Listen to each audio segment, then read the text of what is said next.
Hi everyone, thanks for returning. Let's unravel another perplexing mystery. The case of Irene Cortez. Irene Cortez was born in 1980 in Granada, Spain. She is the eldest of a well-off family with a younger brother and sister. Her parents ran a small business, but her father died early.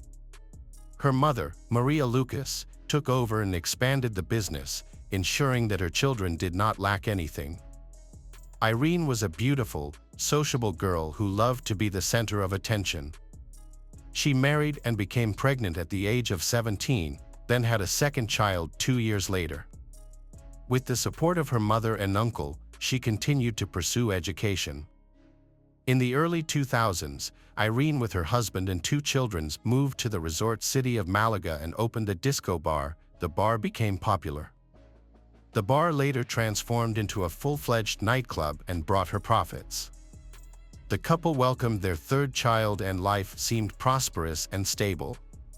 However, at the age of 25, Irene's husband was arrested and sentenced to 5 years in prison for trafficking illegal narcotics. He later died in prison under mysterious circumstances. Irene was left to raise her children on her own. She remembered how her mother had raised 3 children on her own and was determined to persevere. Irene successfully ran her own business, made a lot of money and had big plans for the future. In Malaga, Irene was immediately impressed by the hardworking and reliable man named Fared. She was also attracted to him and Fared always tried to please her. At the time, Irene's husband was in prison and she planned to file for divorce, but he died before she could do so. Irene and Fared's relationship gradually blossomed into love. Fared Hsarus, born in Baronia, Colombia, grew up in a large and poor family. When he was young, his parents separated in the early 90s. His siblings became independent and he lived with his mother. In 2001, Fared and his elderly mother moved to Spain in search of a better life. They settled in Malaga, where Fared took any job he could find to support himself and his mother. Despite Fared's humble background and Irene's 3 children from previous relationships, Fared and Irene decided to move in together. They settled in Irene's spacious apartment and soon after, Irene became pregnant with their first child. Their marriage produced a total of 3 children. However, it is unclear whether they were officially married. Irene kept her first husband's surname, while the children born to Fared were given the surname Hsarus. In 2009, Irene's life took a negative turn. Fared was arrested for drug trafficking and sentenced to prison, just like her first husband. Irene was left to care for her 5 children alone.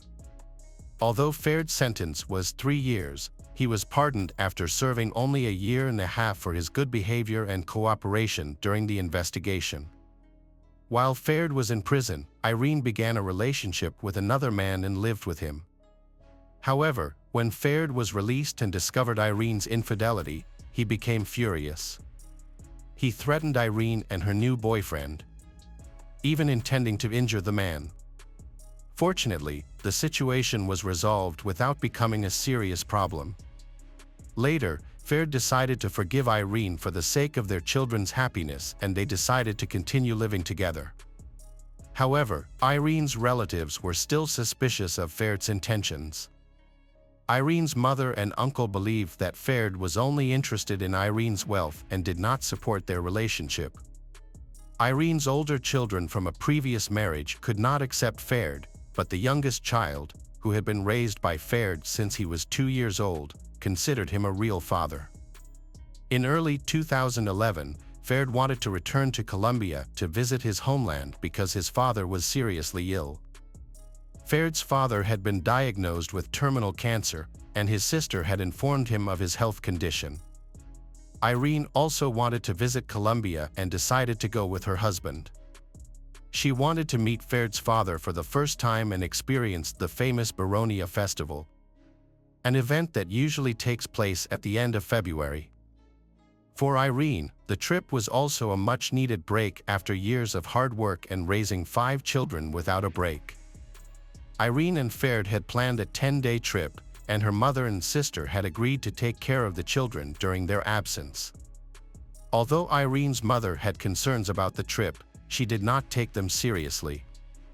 However, at the time, Irene's family was in financial trouble due to an unfortunate business.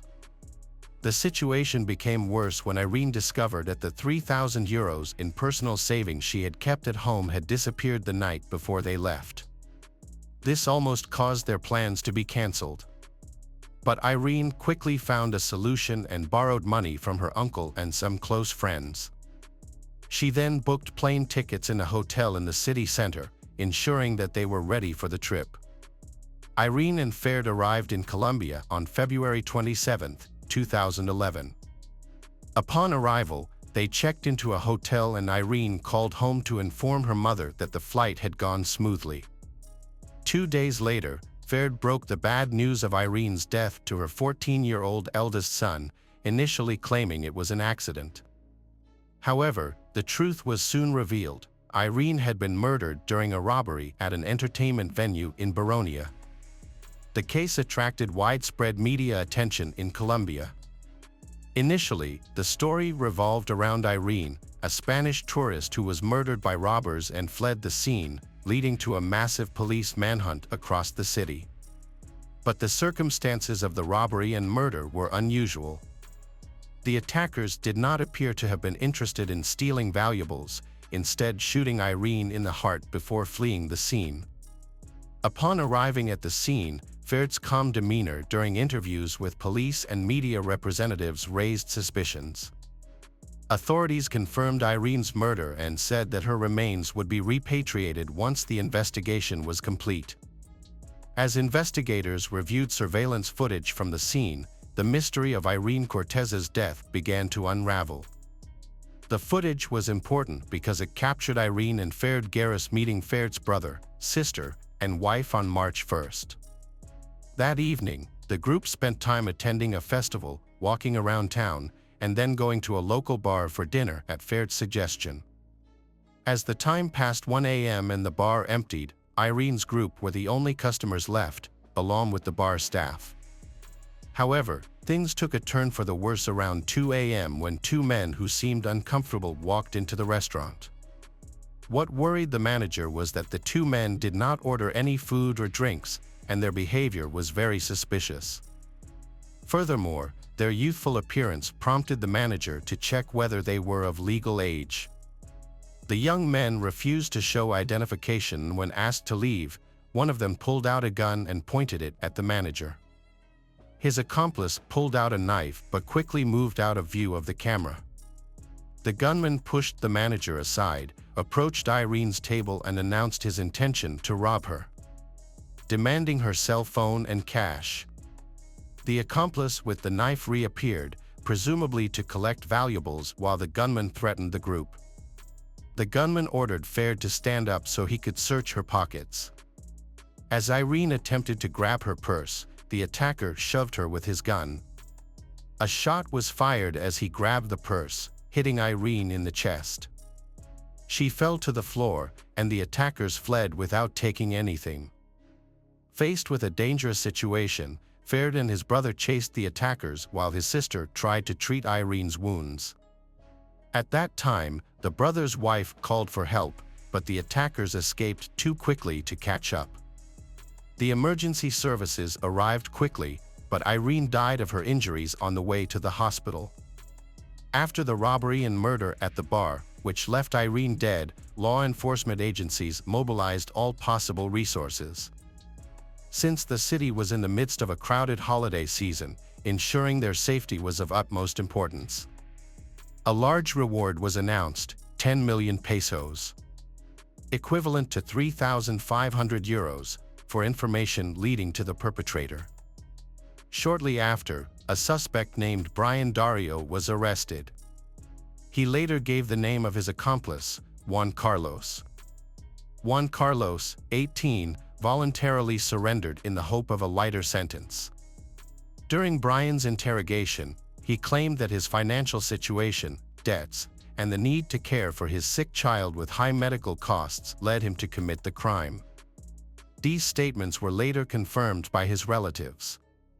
Brian also claimed that the shooting of Irene was an accident while he was trying to snatch her handbag. Juan Carlos also claimed that he was involved in the crime unintentionally. He said that Brian did not reveal his detailed plan but asked for help in his work. One claimed that he only carried a small knife to threaten, not to cause injury, and left the scene when he realized Brian's true intentions. However, surveillance camera footage contradicts Juan's statement, showing that he returned to Brian. With both suspects arrested and confessing to the crime, the case seemed to be solved and prison sentences awaited them. The court found Brian guilty of robbery and murder with aggravating circumstances and sentenced him to 23 years in prison. Meanwhile, Juan received a 17-year sentence for his role as Brian's accomplice. From the beginning of the investigation, Irene's family accused Fared of orchestrating the murder of his wife.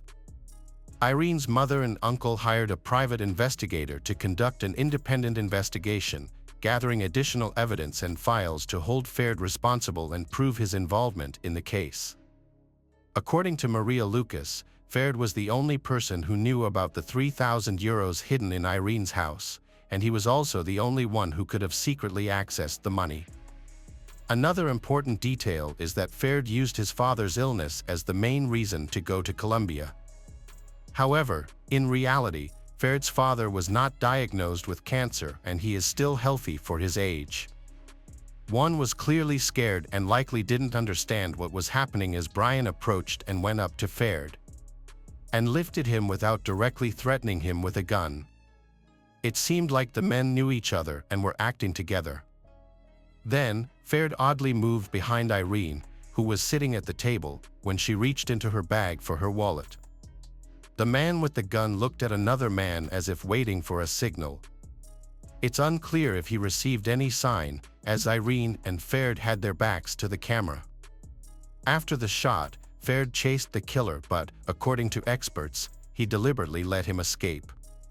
However, this claim is controversial because Brian was armed, and Fared might have feared for his life. Fared's behavior after Irene was declared dead was also questionable. He willingly gave interviews to reporters, discussed the details of the incident, and didn't appear too upset or depressed. Another important question is why, after the tragedy, Fared called Irene's 14-year-old son instead of her mother, uncle, or any adult relatives to inform him of her death. Pedro Lucas, Irene's uncle, broke the silence by giving a press interview in which he openly expressed his suspicions and investigation findings. He firmly believed that Fared had meticulously planned the trip to trap Irene. According to Pedro, Fared used the stolen money to hire a killer and had plans to acquire guardianship of the children and take control of the business after Irene's death. Fared's mother vehemently defended her son against the accusations. She claimed that Fared truly loved Irene and the children and would never harm them. However, while defending Fared, she inadvertently revealed that he had a tendency to take offense when his pride was hurt, particularly when it came to Irene's loyalty. Furthermore, a disturbing revelation emerged that Fared had left Spain using forged documents, as he was not permitted to travel due to his recent parole release from prison. In response, Fared denied the claim, stating that he departed the country legally, with Irene acting as his guarantor. Irene's body was finally returned to her native Spain 12 days after the tragedy. Due to the advanced state of decomposition, the coffin had to remain closed throughout the ceremony. Hundreds of mourners attended, including family, friends, neighbors, and even strangers who were moved by Irene's story. However, one person who was absent was none other than Fared. Fared chose not to return to Spain for the funeral, fearing retaliation from Irene's relatives. He claimed that they had repeatedly threatened him and his elderly mother, and so he decided to delay his return. Before attempting to return, Fared sought a protection order from the authorities, but his request was denied. Feeling unprotected, he decided not to risk attending the funeral. Instead, Fared took his concerns to court, filing a complaint against Irene's relatives, Maria and Pedro Lucas, alleging that they were preventing him from returning home. However, the couple denied Fared's complaint, claiming that they actually wanted him to return to Spain to stand trial. Further investigations and trials were conducted with new details and charges against Fared. Brian and Juan, who were serving time in a Colombian prison, were questioned about their relationship with Fared and the possibility of a premeditated plot. However, Brian completely denied this theory. He maintained that the murder was simply the unintended consequence of a robbery gone wrong. Brian claimed that he had never met Fared before and denied being hired as a hitman to kill Irene. The allegations seemed to lack any basis, with no clear evidence of premeditation or contract killing. There were only assumptions and interpretations of events from the recording. Brian admitted that he had consumed alcohol and drugs that night, so he did not remember the events clearly. Juan insisted that his friend had nothing to do with Fared's plan and that everyone was shocked by what happened in the bar. Juan appears to be telling the truth, but the testimony of Brian, who fired the fatal shot, raises doubts.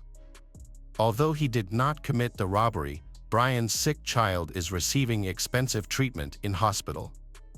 Brian claims that someone kind helped, but the lawyer claims that the €3,000 stolen from Irene were used for treatment. There are rumors that Brian accepted prison to save his child and secretly transferred the money to his wife, but this has not been proven. Fared only returned to Spain after a court order to ensure his safety. Months passed and media attention waned. When he returned, Fared claimed to have evidence proving his innocence in the murder of his wife. The main reason for his return was to take care of the children he had with Irene, who had been cared for by Irene's relatives during his absence. 6 months later, Fared revealed in a major interview that his life had changed completely. He lost his job, had his passport confiscated, and was unable to leave the country. Worse still, his friends turned their backs on him. His late wife's mother and uncle prevented Fared from seeing his children. Fared repeatedly confronted Maria and Pedro Lucas in court. He accused them of threatening him, while they tried to prove that Fared was involved in Irene's death. However, neither side could provide convincing evidence. As a result, Fared's children remained in the care of his grandmother and uncle. Fared was also unable to reclaim any of his late wife's assets. Hello friends, welcome to our channel. Today we're going to take a look at another horrible case with you, the case of Maricela Botella Valadez. Maricela Botella Valadez was born in 1997 in Seattle, Washington. She was the eldest of 2 children in a family of Latin American descent. People described her as a sweet, sociable young woman who always had many friends, performed well in school, and after graduating, became a student at a prestigious university. Furthermore, Maricela was considered truly beautiful, petite, slim, with big brown eyes, luxurious hair, and a flawless figure. On Saturday, October 3, 2020, she flew to Dallas to meet up with old friends. However, by Monday morning, she planned to return. Her brother was supposed to meet her at the airport on October 5th, after which they would head to the university together. But the plane arrived without her. The search for her began when her brother realized she was not among the passengers from the flight. Concerned, he tried to call her, but her phone was turned off. He then called their parents to inform them about the situation. Since Maricela was a serious and responsible young woman, her disappearance without warning and not showing up for university classes was out of character. The family started calling her friends in Dallas, trying to find out where she might have gone and where she was last seen. It turned out that the night before, she had been partying at one of the city's most popular clubs, where she met a black man named Chuck. The pair danced, enjoyed themselves, and had alcoholic drinks, after which they disappeared together. Maricela was not seen again, and her phone went unanswered. The information seriously alarmed and frightened her parents, so they immediately decided to report her disappearance to the police. It turned out that the young woman had indeed bought tickets for a flight to Seattle, but for some reason she had not boarded the plane. No one had seen her since that night, and no one knew where she might be. The officers reviewed external surveillance camera footage, which showed she leaving with a young man whose face was unclear. The footage suggested she was walking with him voluntarily. They got into a black Audi and drove away in an unknown direction. Days passed without contact or signs of life from her. She hadn't logged into her social media accounts, and there were no transactions on her bank cards. The police needed to identify the mysterious man she was with to determine where to look for her. One of her friends mentioned that her companion might be named Chuck, but that information was insufficient. Fortunately, street camera footage helped investigators determine the direction the car traveled. The pair was also caught on camera at a supermarket, where they appeared happy and affectionate. The young woman picked out drinks and candies, and the young man paid using a card in the name of Charles Beltran. It was discovered that Beltran, a 31-year-old musician, had a criminal past, including 2 incarcerations for robbery and armed assault. He had recently been released on parole and was preparing to release his own music album. Investigators tracked down his address and found that her phone had been active at that location on the night she disappeared. When police visited the address with an FBI agent, they found the house empty, but managed to contact the owner, Lisa Dyke, by phone.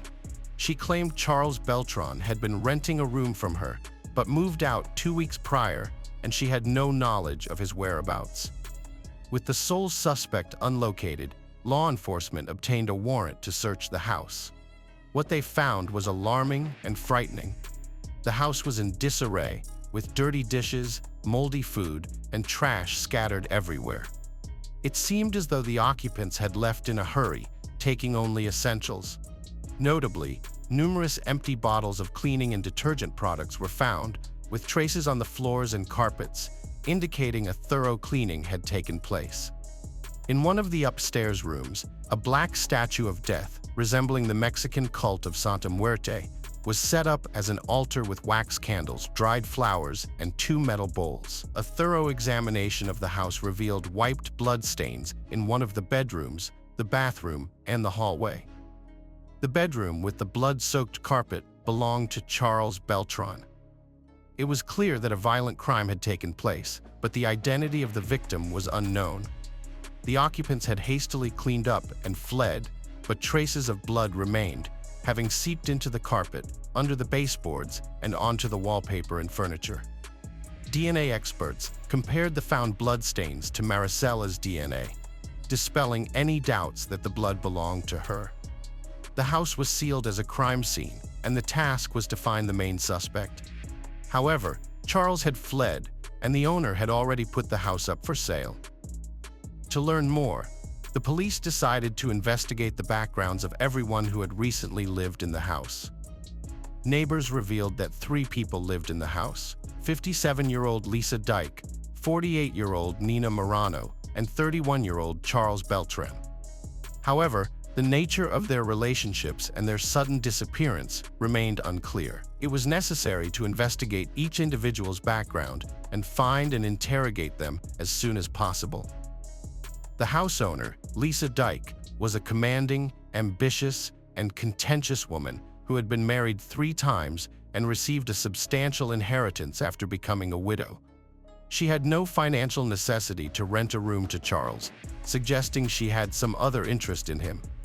Charles, or Chuck, Beltran dreamed of making it big in the music scene, but he lacked money and connections, and his criminal past hindered him.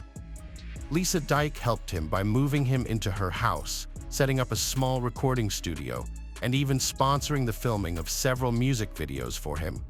She also bought him a car, paid for his entertainment, and fashionable clothes, claiming their relationship was strictly business and that she saw great potential in the talented young man.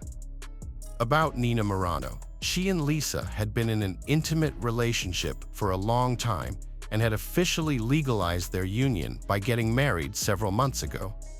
A close friend revealed that Lisa had an intimate relationship with Charles, which drove her insane with jealousy. Charles also had a vested interest in living with a wealthy, older lover who solved all his financial problems and helped him build a music career. Charles frequently engaged in brief, casual relationships with young women, which fueled Lisa's intense jealousy. However, what role did Nina Morano play in the disappearance of Maricela, and how did she fit into Charles's love triangle? According to a close friend, Lisa's spouse, Charles, was part of this unusual love triangle with Nina, and he insisted that his young lovers sleep with both women. After their wedding, both women took Charles's last name, and the household consisted of Charles, Lisa, and Nina Beltran. The investigation into Maricela's disappearance revealed that no one had been seen at the house where her blood was found, and Lisa was only contacted once. She claimed to be in another state and then ceased responding to calls. The whereabouts of Nina and Charles, the main suspect, were also unknown. Mobile phone signals indicated that on the night of October 5th, all four individuals, including Maricela, were at the house. By early morning, their device signals had moved to a suburban area of Dallas, where they eventually disappeared. A few days later, Lisa responded from her second work phone, which also became unreachable. Using geolocation data from the mobile devices, the route the group took that night was traced, and the stops they made were identified. It was presumed that they might have disposed of Maricela's body in that area, defining a broad search radius. However, the search operation was slow and eventually halted due to the vast and difficult-to-navigate area. In March 2021, a local hunter stumbled upon a human skull in the woods, which was later identified as Maricela's through dental records. Although the advanced state of decomposition and animal damage made it impossible to determine the exact cause of death, characteristic marks on the bones suggested knife wounds. The authorities soon tracked down Lisa, who had moved to Florida with Nina and rented a house in Miami. However, only Nina was apprehended, while Charles went into hiding. Although he occasionally communicated with former girlfriends, he left no traces of his whereabouts. Nina, now incarcerated, refused to provide any information, claiming she knew nothing about Maricela's fate. Meanwhile, Lisa attempted to hire a good lawyer for her spouse using her connections. It emerged that Nina had put her house in South Carolina up for sale, indicating that she needed the money to continue hiding or leave the country. A month after her disappearance, authorities found and arrested Lisa, and both women were taken back to Dallas. During initial questioning, they refused to cooperate, and each was held on a $500,000 bond. They managed to post bail and were released under house arrest, wearing tracking bracelets to monitor their movements. However, they made a daring escape attempt in August of that year. Meanwhile, the police tracked Charles to Utah, where he was hiding at the home of one of his ex-girlfriends. She was raising a 5-year-old son fathered by Beltran and was thrilled to see him, not questioning his sudden return. Charles initially refused to testify or cooperate with the police, hoping his wealthy lover would use her money and connections to hire a good lawyer and help him avoid prison. However, the situation changed drastically on Christmas Eve 2012. The tracking bracelets worn by Lisa and Nina suddenly went offline due to holiday chaos, and it took until the next day for the police to arrive at their location. By then, the suspects were gone. It turned out they had been planning their escape for months and had already crossed the border into Mexico. From there, they flew to South Korea, where their trail was lost in Cambodia. The FBI joined the investigation, working with Cambodian police and immigration services to track down the fugitives. She came under law enforcement's radar after withdrawing a large sum of money from an ATM. They tried to pay in cash everywhere to avoid revealing their whereabouts, but ATM cameras helped identify them, and a neighboring building's camera captured the license plate number of the car they arrived in. This information led the police to the driver, who took them to the house rented by the extravagant foreigners. They were arrested and extradited to the US in February 2022, where they were denied bail and sent directly to jail.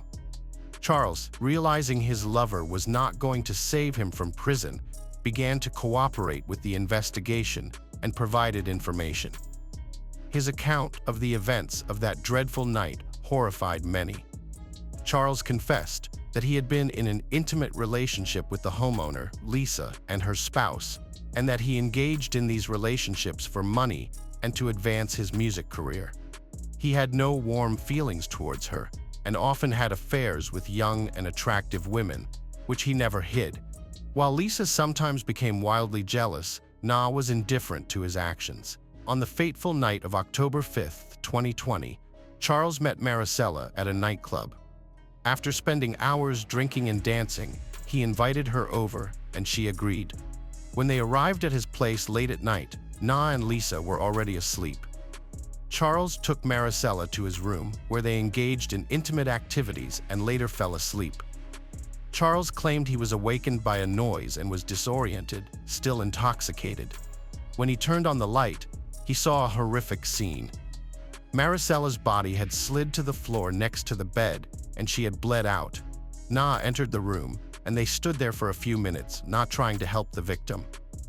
When Charles regained his composure, he realized the crime might be pinned on him due to his criminal record, and his influential lovers could escape punishment. So, he agreed to help dispose of the body and cover up the crime. According to Lisa's lawyer, she had no motive to attack and kill Maricela. Lisa claimed her relationship with Charles was strictly business, and she viewed his promising music career as a good investment. She wasn't concerned about who he slept with or flirted with. However, Lisa did say that Charles was hot-tempered and cruel, especially when drunk. She claimed that on the night of the murder, Charles brought a new girl from the club, and an argument erupted. Charles grabbed a knife, and despite Lisa and Na's attempts to intervene, Maricela was killed. They helped dispose of the body and clean up the scene under the threat of becoming Charles's next victims. Lisa's friend testified that Lisa was obsessed with Charles and had repeatedly confessed to wanting to eliminate any girl who got close to him. The friend also mentioned an odd statue of Santa Muerte at Lisa's house, which Lisa claimed was for black magic to ensure Charles' devotion to her. However, it seemed the ritual failed, and Lisa resorted to using a knife. Another witness, a real estate agent, testified that Lisa and Na were eager to sell several properties they owned as quickly as possible, including their Dallas home, which was the site of the alleged crime. The court took into account Charles's full confession and cooperation with the investigation. Lisa Dyke Beltran was found guilty of the brutal crime against Maricela, concealing evidence, and attempting to flee. She was sentenced to life imprisonment without the possibility of parole.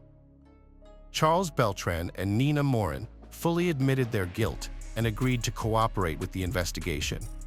They were found guilty of concealing evidence, and Nina was sentenced to 7 years in prison, with the possibility of release in 3 years due to good behavior. Charles, previously convicted on multiple occasions, was sentenced to 12 years in prison, with the possibility of parole after serving 8 years. Hello friends, welcome to our channel. Today we're going to take a look at another horrible case with you. The case of Paige Bergfeld. After high school, Paige attended the University of Florida's nursing school, where she met Howard Bigler. They started dating after realizing their mutual feelings for each other.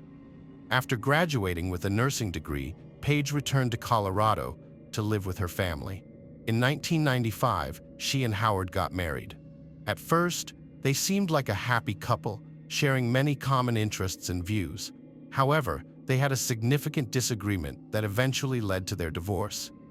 Paige wanted to have a child and start a family, but Howard didn't share her desire. This issue caused frequent arguments and discussions, but they couldn't find a compromise. In 1997, they decided to divorce. Despite this, they remained friends due to their strong connection. Paige later married Rob Dixon, but that marriage also ended in divorce.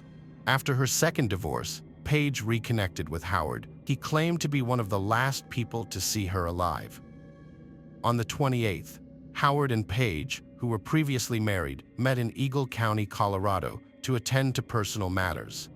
They spent Thursday together, after which they returned to their separate homes. Following their meeting, they continued to stay in touch through phone calls. Later, when Paige went missing, Howard quickly reached out to emergency services to report his concerns. During the call, he expressed his deep worry and belief that something terrible might have happened to her. Howard mentioned that Paige was a devoted mother who would never abandon her children without a valid reason. A recording of the call confirmed this, and cell tower data verified that Howard was in the Denver, Colorado area on the day Paige disappeared, which is a significant distance from where she was last seen. This evidence led the police to rule Howard out as a suspect. The investigation then focused on Paige's relationship with her second husband, Rob Dixon, and uncovered several suspicious incidents that required further investigation. Paige had previously reported her husband Rob to the police twice for harassment during their marriage. Before marrying Rob, Paige worked at a strip club in Denver, where she met him. Rob came from a wealthy family and had inherited a significant fortune. The two fell in love and got married in 1998. The couple settled in a luxurious home in Colorado, where Paige realized her dream of becoming a mother. Within a few years, they had 3 children who became the center of Paige's life. The early years of their marriage seemed happy, with the couple enjoying a luxurious lifestyle. However, things took a turn for the worse due to Rob's financial difficulties. Rob's family businesses faced severe issues, leading to a significant decline in their economic situation. As a result, Rob was forced to file for bankruptcy, which triggered a deep family crisis. By 2004, tensions had escalated to the point where Paige called emergency services twice. The first time, she reported that Rob had threatened to kill her and their children, but when the police arrived, they claimed to have resolved their issues.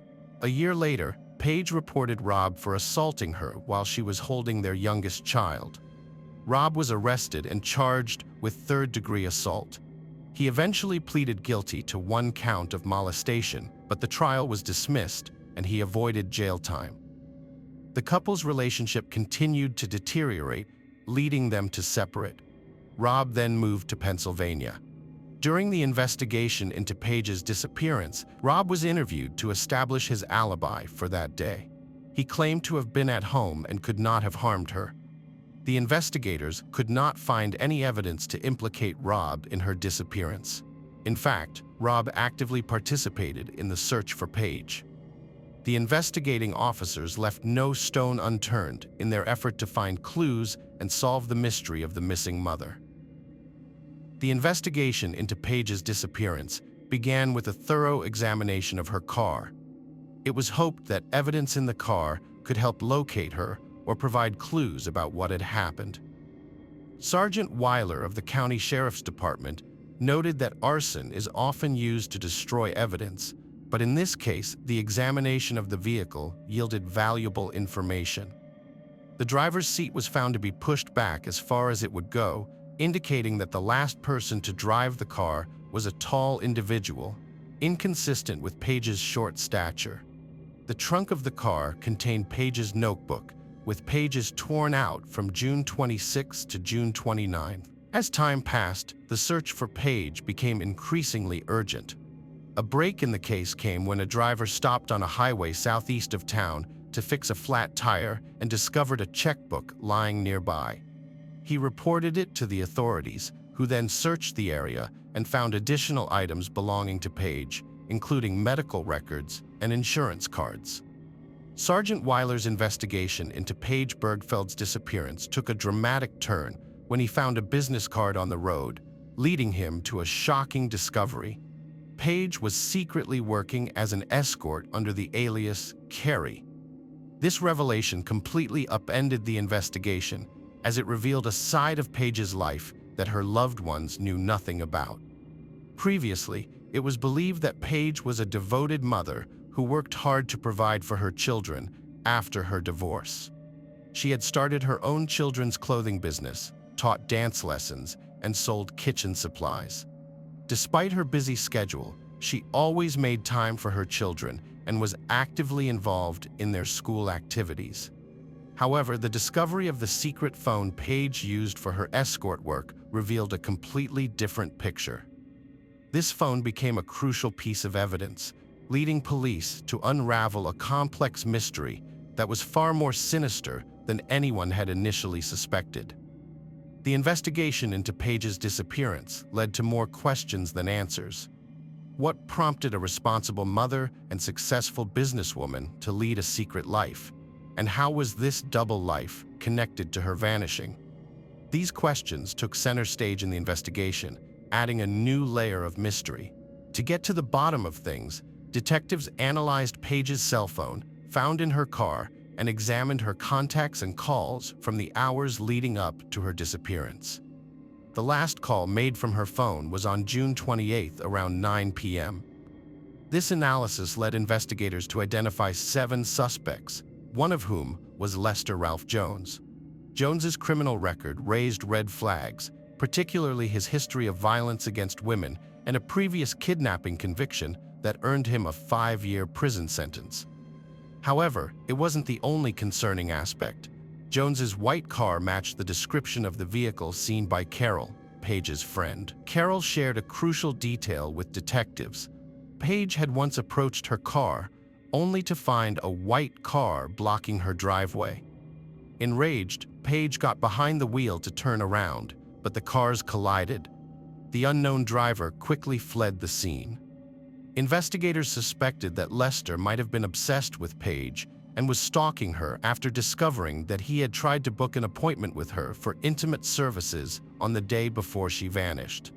When questioned, Lester denied any involvement in her disappearance and provided fingerprints and DNA samples. However, a search of his home turned up several incriminating items, including a prepaid phone, wigs, Viagra, a sheet with an escort services phone number, and women's lingerie in various sizes.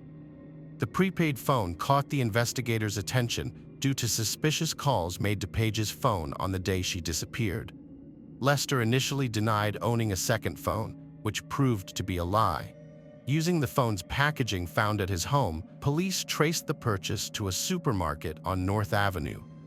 The store's security footage showed Lester buying the phone, which he refused to acknowledge when confronted with the evidence.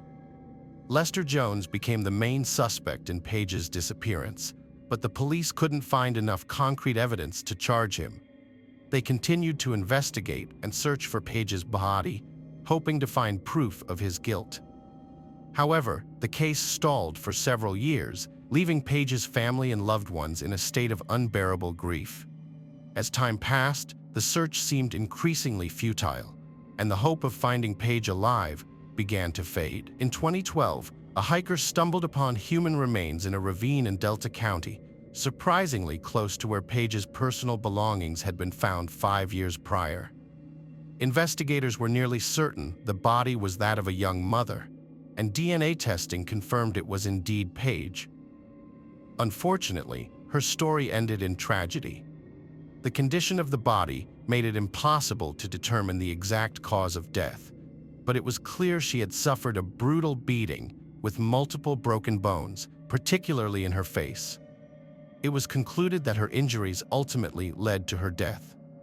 The discovery of Paige's body added a horrific layer to the story. It's believed that her body was buried, but years of soil erosion eventually brought it to the surface, which may explain why it wasn't found sooner. The discovery led to a breakthrough in Lester Ralph Jones's case, which had stalled for years.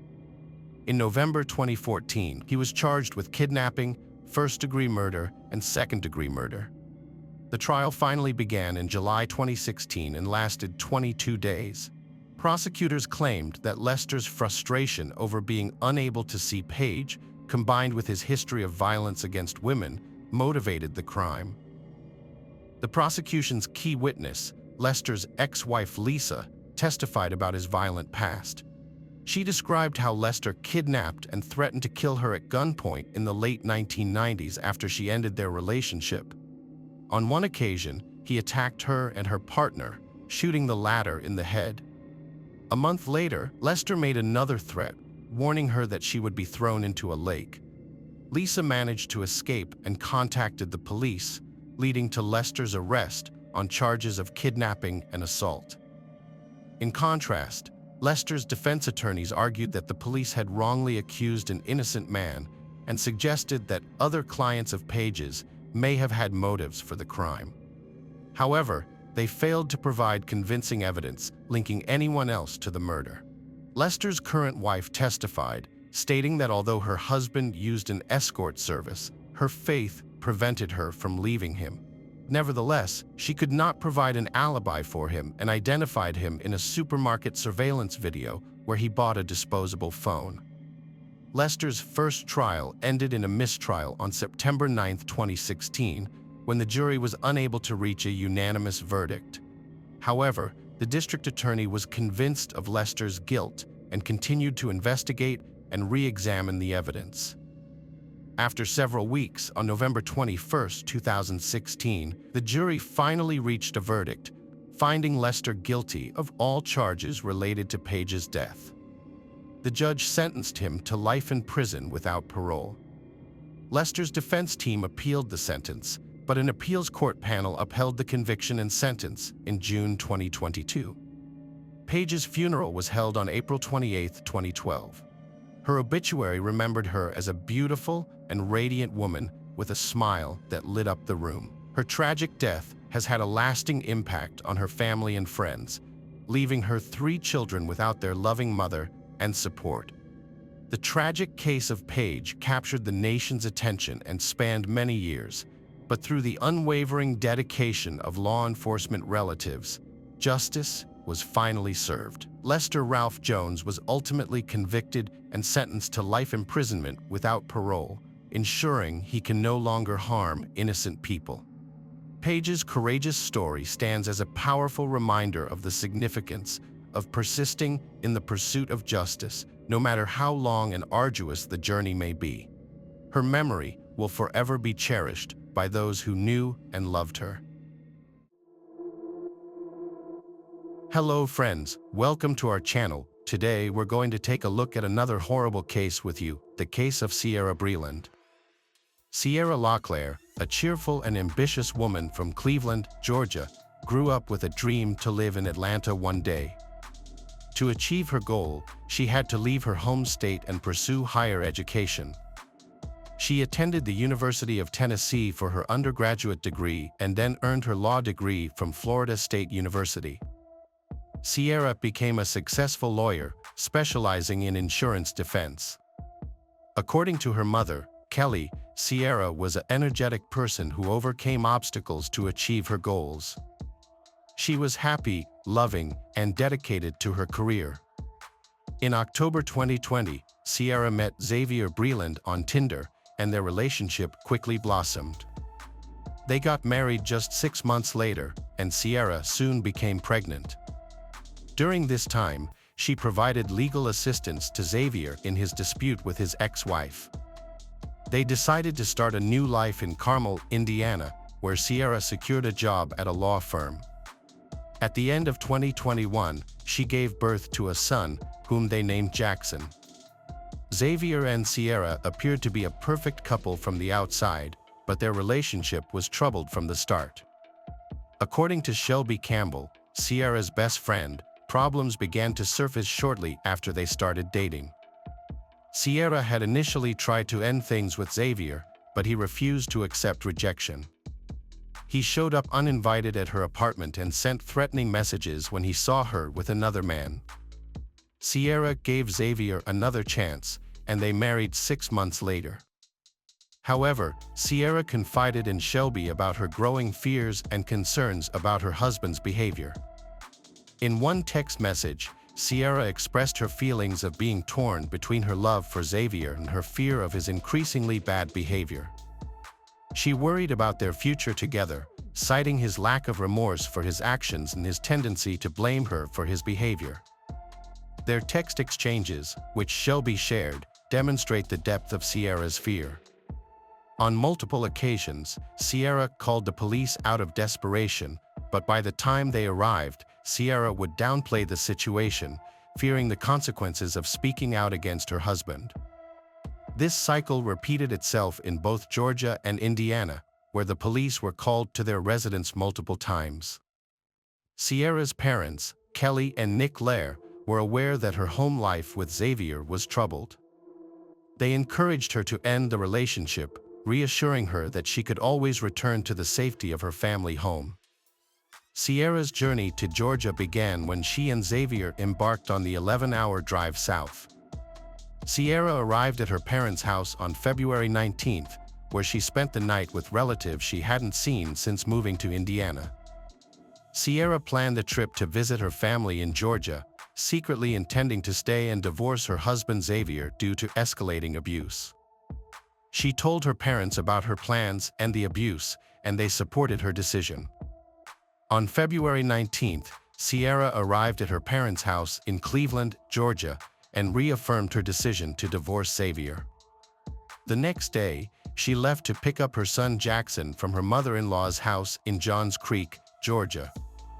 Sierra sent a text message to her best friend saying that she was waiting to pick up Jackson, but Xavier was refusing to hand him over to her. On February 21st, Sierra texted Nick, her father, saying she'd return home the next morning, and he gave her permission. When her father didn't hear back the next day, he reached out, and Sierra replied that everything was fine, just that she was feeling under the weather. Nick texted Sierra on Wednesday and Thursday, but she didn't respond. By Friday, her family was worried.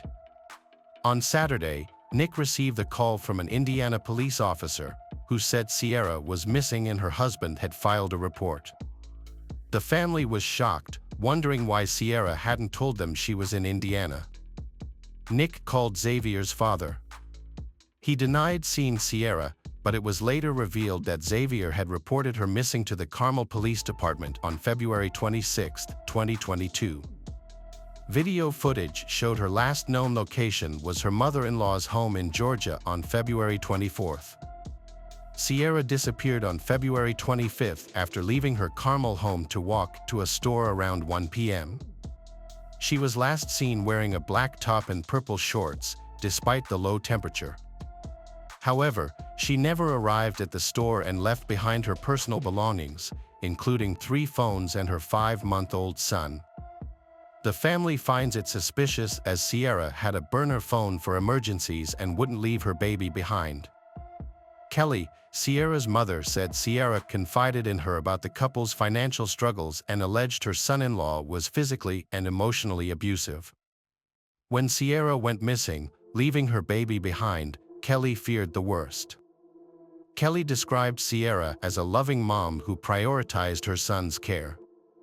When Sierra vanished without the baby, her husband's alibi seemed suspicious.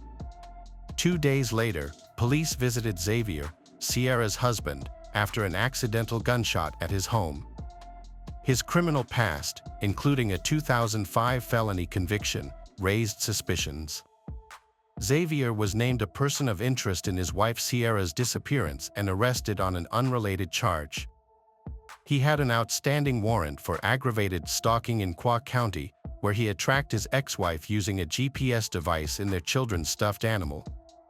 2 weeks after Sierra's disappearance, police, volunteers, family, and friends searched neighborhoods in Johns Creek, focusing on areas along Medlock Bridge Road. They passed out flyers and set up electronic signs asking for the public's help, and contacted companies to display Sierra's information across Metro Atlanta. The family of Sierra sought information on her disappearance, specifically regarding the white 2017 Volkswagen Tiguan. During the investigation, Xavier, Sierra's husband, was the only person seen getting out of the car at gas stations and shops. Law enforcement officials searched the mother-in-law's house, collecting evidence with a search warrant, and forensic professionals and cadavered dogs to look for signs of a struggle or potential blood stains. A search of Xavier Breland's residence by authorities, including a K-9 unit, found no trail. A video from March 2022 shows Xavier telling his children that Sierra was kidnapped and won't be coming home, contradicting his previous statement to police. The video was obtained while Xavier was in jail for aggravated stalking, unrelated to Sierra's disappearance. In August 2022, Xavier was found not guilty, but he was quickly arrested again and extradited to Indiana to face a new charge, unlawful possession of a firearm by a serious violent felon. At his initial hearing, Xavier asked the judge to reduce his bail to an amount his mother could afford. The judge set the bail at $35,000, lower than the $50,000 requested by prosecutors. Xavier promised the judge that he would turn his life around if released, even offering to get a job as a truck driver. Despite Xavier's plea, the judge ultimately set the bail at $100,000. Xavier was eventually released in February 2023 after posting bail. However, this decision would have consequences that will be discussed later. Xavier was repeatedly questioned about Sierra Brain's disappearance, but he maintained his innocence, claiming she vanished after going to the store. He stuck to this story, denying any involvement in her disappearance. The search for evidence in Sierra Brain's disappearance is a daunting task, considering the vast areas of land that need to be searched. Court documents revealed that some items were taken from Xavier's mom's home. Crime scene investigators removed the carpet and mattress from the home on April 21, 2022. After Xavier's arrest on March 1, 5-month-old Jackson was taken into state care. Sierra's parents, Nick and Kelly, are now able to be with their newborn grandchildren and are working to bring the infant back home to Georgia. Despite Sierra remains missing. Over the past year, multiple searches have been conducted, focusing on specific areas, but sadly, no leads have been found. Xavier Breland is the only person of interest named in Sierra's disappearance, but no charges have been brought against him. Her family believes he knows what happened to her and is the only one who can give them answers. Kelly LeClaire thinks Sierra's body could be in Georgia, Tennessee, Kentucky, or Indiana and is asking outdoor enthusiasts to be on the lookout. Sierra's parents now have custody of the couple's child. Xavier was released on bail for an unrelated firearms case, but failed to appear in court and a warrant has been issued for his arrest. The FBI is now involved in the case, and the search for Sierra and Xavier continues. The disappearance of both Sierra and Xavier has raised many unanswered questions. Sierra's mother believes Sierra feared Xavier and didn't plan to return to Indiana with him. With both missing, the case is now more urgent. The trial for Xavier's gun charge has been postponed, and authorities and Sierra's family are seeking public help to locate them and shed light on their disappearances. Hello friends, welcome to our channel. Today we're going to take a look at another horrible case with you, the case of Matthew Phelps. Lauren and Matt Phelps first met in middle school, but they didn't become close friends back then. Years later, when they were both 26, Matt reached out to Lauren on Instagram, sparking an unexpected reconnection. Lauren accepted his request and started following him back. Curious, Matt checked out Lauren's page and found himself liking every post he saw. There was something about her that drew him in. As they started talking and texting daily, Lauren and Matt discovered they shared many common interests, including a love for Harry Potter, Star Wars, and other geeky stuff. Their conversations were filled with laughter and excitement, and their friendship quickly grew into something more. One of the things Lauren found particularly appealing about Matt was his strong faith. Having grown up in a Christian household, Lauren valued her relationship with God, and she was relieved to find that Matt felt the same way. Their shared beliefs and values brought her comfort and peace. To the outside world, Lauren and Matt seemed like the perfect couple, deeply in love and filled with joy and happiness. Everyone around them thought they had found their soulmates, and it was only a matter of time before Matt proposed to Lauren. However, Lauren's father was not convinced. He had always been protective of his daughter and was worried about her well-being and safety. The thought of her marrying someone he barely knew filled him with concern. After the engagement, their loved ones threw a party to celebrate the exciting news. Lauren was over the moon and wore a stunning white dress. But things took an unexpected turn when Matt's mother arrived, also wearing white.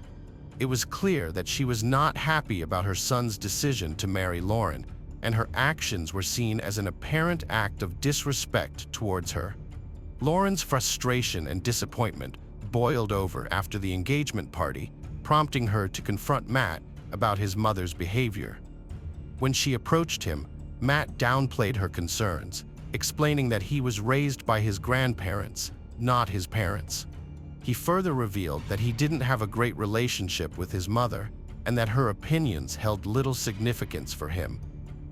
After getting engaged, Lauren and Matt decided to move to Raleigh, North Carolina in 2016. Despite the move, they remained committed to their Christian values and continued to live a life guided by their faith. Matt worked hard at an in-home care company, earning him the Employee of the Month award, which made Lauren extremely proud of his dedication. Lauren was also a hard worker, often taking on up to 4 part-time jobs in addition to her full-time job at a Fortune 500 company, all in an effort to support their life together. She even contributed to their financial stability by babysitting and working in the church nursery, taking care of children while their parents attended services. Moreover, Lauren had a side business selling candles, an entrepreneurial venture that allowed her to explore various opportunities and pursue her dream of owning her own business, which would give her financial freedom and the chance to create something meaningful. Every Tuesday, Lauren and Matt would visit her parents' house for a game night, an event they both eagerly anticipated. Matt would always arrive on time, enthusiastic about spending quality time with Lauren's family and building connections with them. In November 2016, Lauren and Matt tied the knot in a joyful wedding ceremony in Wake Forest, North Carolina. Their special day was filled with laughter and a touch of their shared love for all things nerdy. A memorable aspect of the wedding was the incorporation of their nerdy passions. The groomsmen wore dapper suits and carried lightsabers, transforming the celebration into a Star Wars-themed extravaganza. After Matt and Lauren got married, problems started to emerge in their relationship.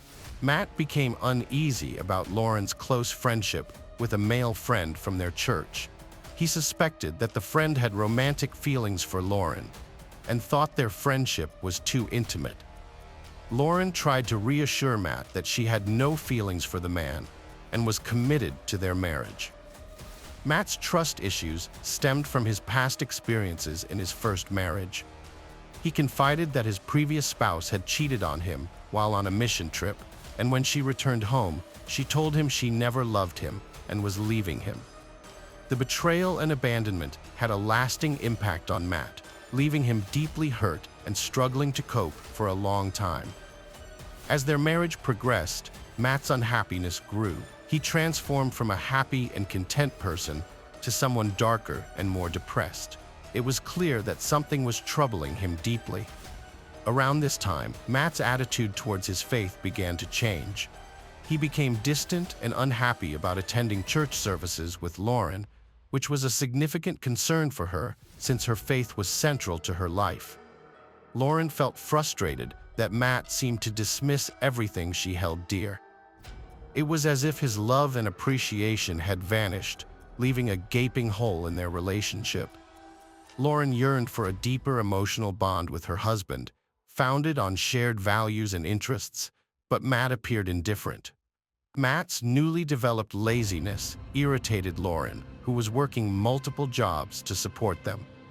His habit of finding a job, working briefly, and then suddenly quitting became a repetitive issue that caused Lauren immense frustration. What particularly upset her was that Matt was recklessly spending their money, leaving her struggling to replenish it. Lauren and Matt's friends and family tried to help him overcome his depression, but their efforts were met with indifference. Instead of seeking help or engaging in productive activities, Matt would spend hours on end playing video games, fixated on the TV screen. This behavior threatened their financial security and strained their relationship. Lauren sought support from her mother and sister due to Matt's unusual behavior. She confided in them about her exhaustion from working 4 jobs and her disappointment in coming home to a messy house, pending laundry, and unprepared meals. Meanwhile, Matt prioritized playing video games and spending their money, leaving Lauren feeling neglected and overwhelmed. Despite their growing distance and Matt's strange behavior, Lauren remained committed to her marriage and was determined to make it work.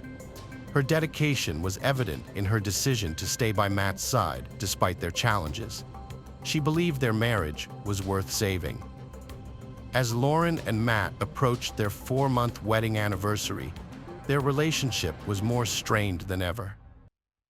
Matt's decision to skip Tuesday night game night at Lauren's family house raised concerns. This intentional absence hurt Lauren and her family, who saw it as a disrespect towards them. Lauren felt distant from Matt and knew things needed to change. She had expressed her feelings and concerns, but it seemed Matt wasn't listening or didn't care.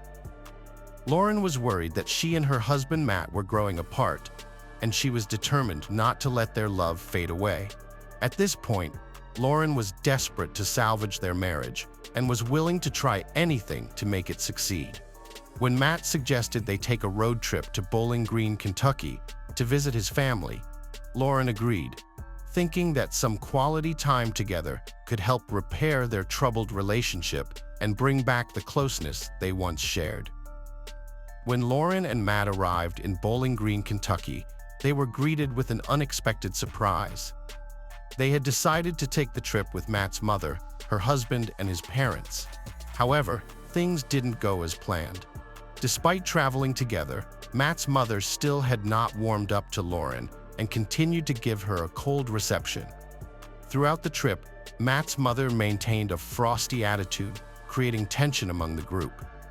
As the trip progressed, Matt's mother organized a family photo shoot and invited Lauren to join in. Lauren was thrilled to be included in an activity by her mother-in-law, hoping this would mark a turning point in their relationship. A few days before the photo shoot, Matt's mother sent Lauren a text, informing her that everyone would be wearing blue. Eager to follow the instructions, Lauren went out and bought 2 new blue outfits, one for herself and one for Matt. She was looking forward to wearing the outfit she had chosen and being part of the photo shoot. When Lauren and Matt arrived at the designated location, they found that everyone except themselves was wearing white. Confused and disappointed, Lauren asked Matt's mother for an explanation. However, instead of admitting her mistake, Matt's mother became upset with Lauren, making it seem as though Lauren had chosen to wear blue on purpose. Lauren tried to explain that she had followed the instructions and bought blue outfits accordingly, but Matt's mother continued to escalate the situation, eventually canceling the photo shoot. Upon their return from Bowling Green, Kentucky, Lauren and Matt's relationship continued to deteriorate. Matt began spending more time alone, writing in his journals, and displaying increasingly peculiar behavior. Lauren grew worried about these changes in Matt's demeanor. She started to suspect that Matt was stealing money from the fund they had set aside for their future trip to Disney World. Her suspicions deepened when she discovered that Matt might have taken money from her purse without her knowledge. Lauren frequently called her mother in tears, suspecting Matt of stealing from their vacation fund and her purse. In one of these conversations, Lauren confided in her mother that she only had enough money to cover the bills for a month and was unsure how they would cope afterwards. This realization filled Lauren with anxiety and fear, as she knew they were facing a significant financial crisis. When they started their life together, Lauren and Matt had $10,000 in savings, which they believed would provide a secure foundation for their future. However, just a year later, they found themselves struggling financially. Despite their initial optimism, Their savings had dwindled significantly due to Matt's excessive spending.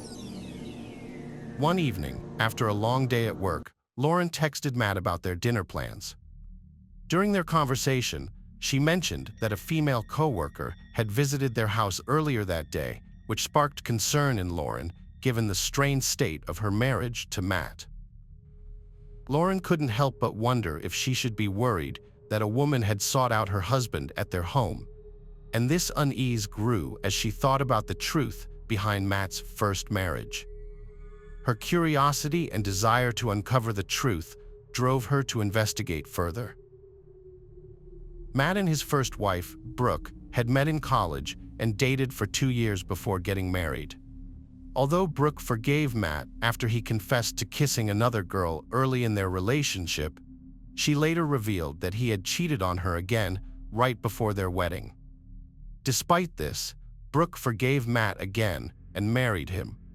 Matt and Brooke's marriage rapidly deteriorated after they tied the knot. A major point of contention was Matt's spending habits, which Brooke claimed were beyond their means. Meanwhile, she worked 40 hours a week to support them financially. The prolonged stress of their marriage took a significant toll on Matt and Brooke, causing them to become emotionally detached and slowly drift apart. Ultimately, their union ended in divorce. Lauren dropped a bombshell on her parents. It was Matt who had cheated in his first marriage. Her family was consumed by anger and a sense of betrayal, fearing what Lauren's fiercely protective father might do to Matt if they revealed the truth. So they kept the news to themselves, remaining silent. As Lauren and Matt's marriage continued to unravel, Lauren's frustration with her husband grew dramatically. The discovery of yet another betrayal left their already fragile trust in tatters. Just when Lauren thought she could start rebuilding her faith in their marriage, she discovered Matt had again broken her trust, this time over their finances. On their latest credit card statement, she found he had blown $11,200 on video games and another $100 on gift cards without her knowledge or consent. These reckless purchases only deepened her frustration and fueled her doubts about Matt's commitment to their marriage. Despite Matt's repeated betrayals, Lauren was resolute in saving her marriage. To her, divorce was unthinkable, and she was prepared to do whatever it took to make things work. To address Matt's extravagant spending, Lauren planned an intervention with her mother and sister to confront him and develop a budget plan together. At the intervention, Matt seemed receptive and genuinely willing to make amends and correct their financial issues. He appeared committed to making positive changes in their marriage. However, on August 31, 2017, the woman Matt used to work with unexpectedly showed up at their doorstep. Lauren was taken aback and upset. Matt told Lauren he was leaving with this woman, claiming she needed his help with something. Lauren was enraged and began sending frantic texts and calls, but Matt ignored her, refusing to respond. Lauren was furious and confided in her sister, venting her frustrations about Matt, whom she believed was ruining her life. She declared that their relationship was over and mentioned that she had already told Matt about her decision to end it on the early morning of September 1, 2017. Matt Phelps made a frantic 911 call, informing the dispatcher that he thought he had killed his wife. He explained that he had a dream, woke up and found her dead on the floor, with blood all over him and a bloody knife on the bed. Matt sounded terrified, panicked, and unsure of himself, his voice filled with shock and guilt as he spoke to the dispatcher. Matt explained that he suspected he might have killed his wife, attributing it to the quercetin cough and cold medicine he had taken, possibly in excess. He had taken the medication to relieve his symptoms and help him sleep better at night, as he knew it was effective. Quercetin is an over-the-counter medication typically used to alleviate common cold and flu symptoms, comprising a combination of antihistamines, decongestants, and pain relievers that ease nasal congestion, cough, and sore throat. However, it's notable that quercetin can cause side effects such as drowsiness, dizziness, and confusion, particularly when consumed in large quantities or combined with other medications. Matt had just called 911 to report that he had killed his wife when the Raleigh Police Department arrived at their home. The officers found him standing on the front steps and promptly took him into custody to ensure his safety and security. Upon entering the house, they were met with a horrifying scene in the master bedroom. Lauren's lifeless body was found curled up in the fetal position on the bedroom floor, surrounded by a gruesome scene of blood splattered all over the carpet, walls, comforter, and bed. The sheer amount of blood and the sight of Lauren's lifeless body created a deeply disturbing picture, one that would be unsettling even for the most experienced police officers. Crime scene investigators arrived at the house to start collecting evidence. They thoroughly examined every area, searching for clues to understand what happened that night. The team documented the scene, taking photos, collecting samples, and gathering physical items related to the crime. While investigators searched Matt and Lauren's house for evidence, police officers had the difficult task of informing Lauren's family of her death. After Lauren's sister heard the news that Laura had been killed by her husband, she was jolted awake by the sound of her mother's loud, horrified screams. Rushing downstairs, she reached the bottom to find police officers standing at the front door, confirming her worst fears: Laura was dead. At the police station, the officers questioned Matt about his role in the murder of his wife. However, Matt soon asked for an attorney, and the questioning stopped. Following his request, the police took Matt to the hospital to have a blood test, which would determine if he had used quercetin at the time of the murder. Following his blood test, Matt was taken into custody at the county jail, where he was formally charged with murder. In the aftermath of Matt's arrest, the police launched a thorough investigation into his journals and electronic devices, seeking any additional evidence that might shed light on his motivations for killing his wife. Officers found a disturbing pattern in Matthew's internet history before Lauren's death. He'd researched codeine and its mix with alcohol. They also discovered a secret Instagram account glorifying death, the devil, and American Psycho, with violent anti-Christian posts contradicting his aspiring pastor persona.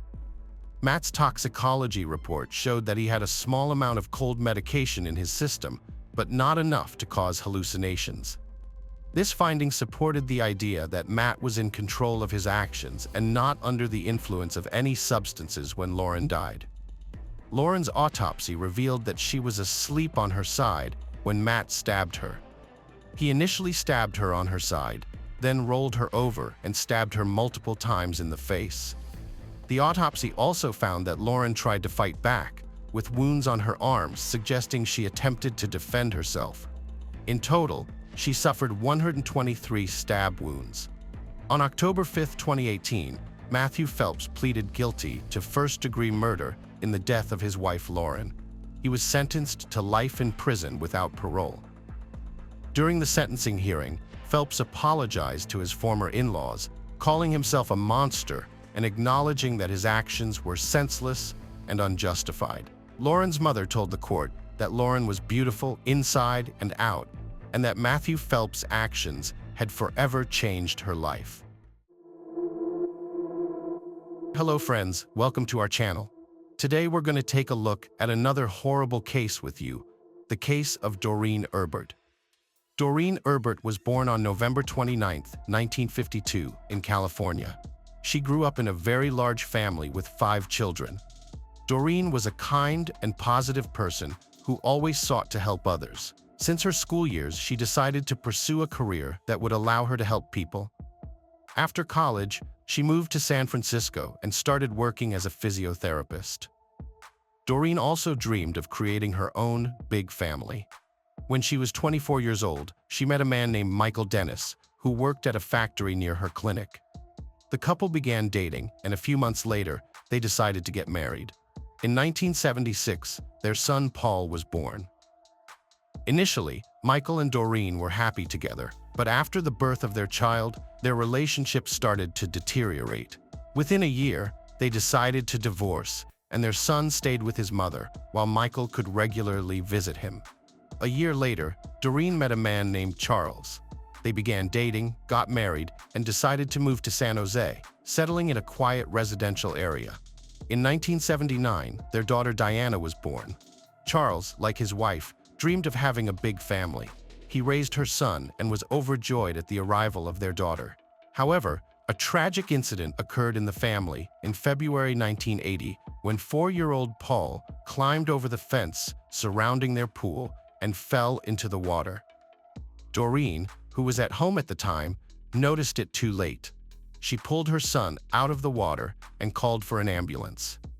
They took the child to the hospital and connected him to a life support machine, but after 10 days, the doctors concluded that there was no chance of survival. The decision was made to disconnect him from the machine. Doreen was broken, and she couldn't stop blaming herself, even though the police investigation showed it wasn't her fault. Nevertheless, the woman continued to live, and her little daughter helped her cope with this tragedy. 4 years after the tragic events, something good finally happened with the family. Doreen and Charles had been trying to have another child for a long time, but unfortunately, the pregnancies had been interrupted twice. Eventually, Doreen became pregnant again, and this time, everything was going well. The couple was expecting the arrival of a boy, scheduled to be born in early November. Just a few days before Doreen was supposed to go to the hospital, the family decided to participate in Halloween activities. It was the evening of October 31st, and all the neighbors decorated their homes, handed out candies, and went trick-or-treating with their children in the neighborhood.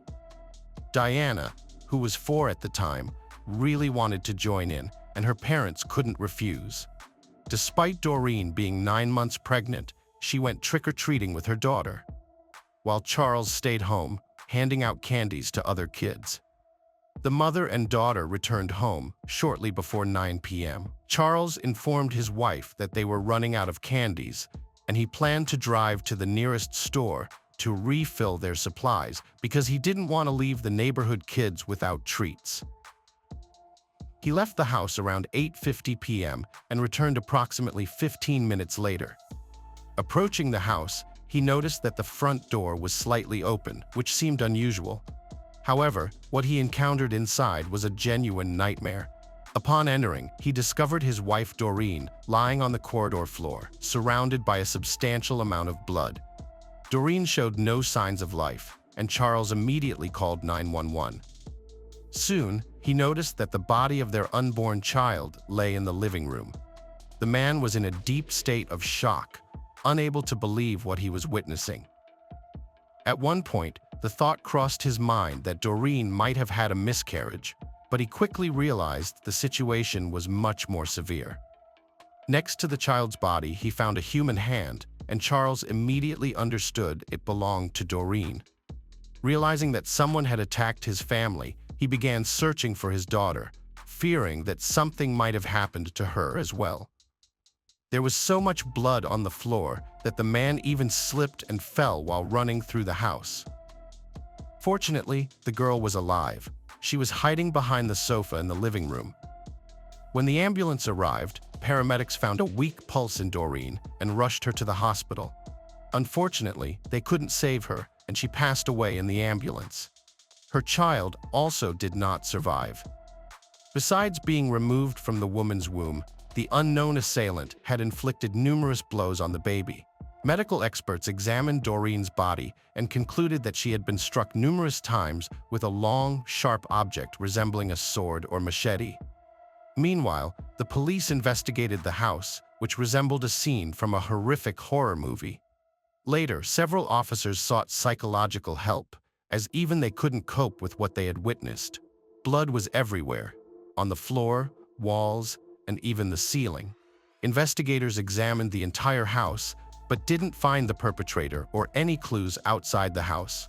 Police saw bloody footprints on the sidewalk, which stopped in the middle of the road, leading investigators to believe the killer had gotten into a car at that spot. Soon, officers discovered another clue on the lawn in front of the house, a wolf mask covered in blood. They speculated that it might belong to the killer. As Charles stated, they never owned such a mask. The evidence was sent to the laboratory, and police tried to talk to Diana, the girl who was the sole witness to what happened and potentially could help identify the assailant. Diana told them that shortly after her father left for the store, someone knocked on their door. Doreen went to answer and saw a man in a wolf mask holding a long blade. He told her, "I'm going to kill you now." After that, the woman screamed at her daughter to run out of the house, and the girl hid behind the sofa. Diana couldn't recall what happened next until the moment when her father found her. She also couldn't help the police identify the attacker, as he was wearing a wolf mask. Initially, investigators considered the victim's husband, Charles, as a suspect. They found it suspicious that his trip to the store coincided with the arrival of the killer, as Doreen was attacked just minutes after her husband left home. When Charles returned, he stepped on blood multiple times, even falling and getting covered in it. Police didn't rule out the possibility that he might have done this intentionally to have an excuse for the blood on his clothes. However, detectives quickly found several inconsistencies in this theory. Firstly, Charles's shoes clearly didn't match those that left bloody footprints on the street. Secondly, the killer likely got into a car parked on the road in front of the house, but there were no blood traces found in Charles's vehicle or a different pair of shoes. Police went to the store Charles visited and spoke to the staff member, who confirmed that Charles did buy candies from him that evening, indicating he didn't have time to commit the murder. Surveillance footage from the store also supported this alibi, so detectives temporarily stopped considering him the prime suspect. They asked Charles if he had anyone in mind who might wish harm to his family, and the men immediately pointed to Doreen's ex-husband, Michael. According to Charles, initially, Michael maintained a normal relationship with his ex-wife, but everything changed after the death of their son, who drowned in the pool. Michael blamed Doreen, believing she deliberately killed the boy to cut all connections with him. He even filed a civil lawsuit against her, seeking to hold her responsible for the child's death, but lost the case. Even during the time when Michael and Doreen were still married, he occasionally behaved quite strangely.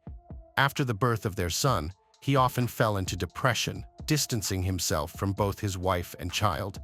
Doreen believed all of this somehow connected to his childhood traumas. Michael had hearing problems from an early age, requiring him to constantly wear a bulky hearing aid. In those days, it was a rather large device, and because of it, other children constantly teased Michael. All of this led to the man growing up introverted, practically having no friends and avoiding interaction with women. Despite seemingly leaving these issues behind after meeting Doreen, Michael couldn't shake off his old problems completely. This became one of the main reasons for the couple's decision to divorce. When Doreen married Charles, Michael began harboring resentment and animosity towards her, especially disliking the fact that another man was raising his son.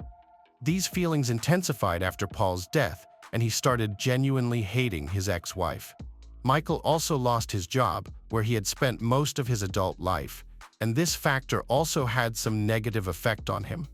After hearing all of this, the detectives decided to go to the man's house and talk to him. Charles's account was clearly insufficient to make Michael the prime suspect, but since he lived only 2 miles from Doreen's house, they decided to pay him a visit right away. Officers arrived at his home around midnight and saw the pickup truck parked near the garage. They shined a flashlight inside and saw something resembling blood on the steering wheel and keys. Afterward, they knocked on the door, but nobody answered. The lights were on, and officers could hear water running inside the house, leading them to suspect that the man might be disposing of evidence or cleaning blood-stained clothes. So they continued knocking. Michael eventually opened the door. He remained calm, even after being informed about his ex-wife's murder. The man answered all their questions nonchalantly and allowed the officers inside without a warrant. According to him, he went to the store during the day, returned home, and hadn't left since. Michael even agreed to sign voluntary consent papers to allow a search of his house. As he reached for the pen to sign, investigators noticed a deep cut on his right hand. Michael claimed he accidentally cut himself earlier while carving a pumpkin for Halloween, but the police doubted his words. The wound was visibly fresh, and blood was still oozing from it. Meanwhile, a few officers started searching his house. Michael went upstairs with one of them since they asked him to show his ID.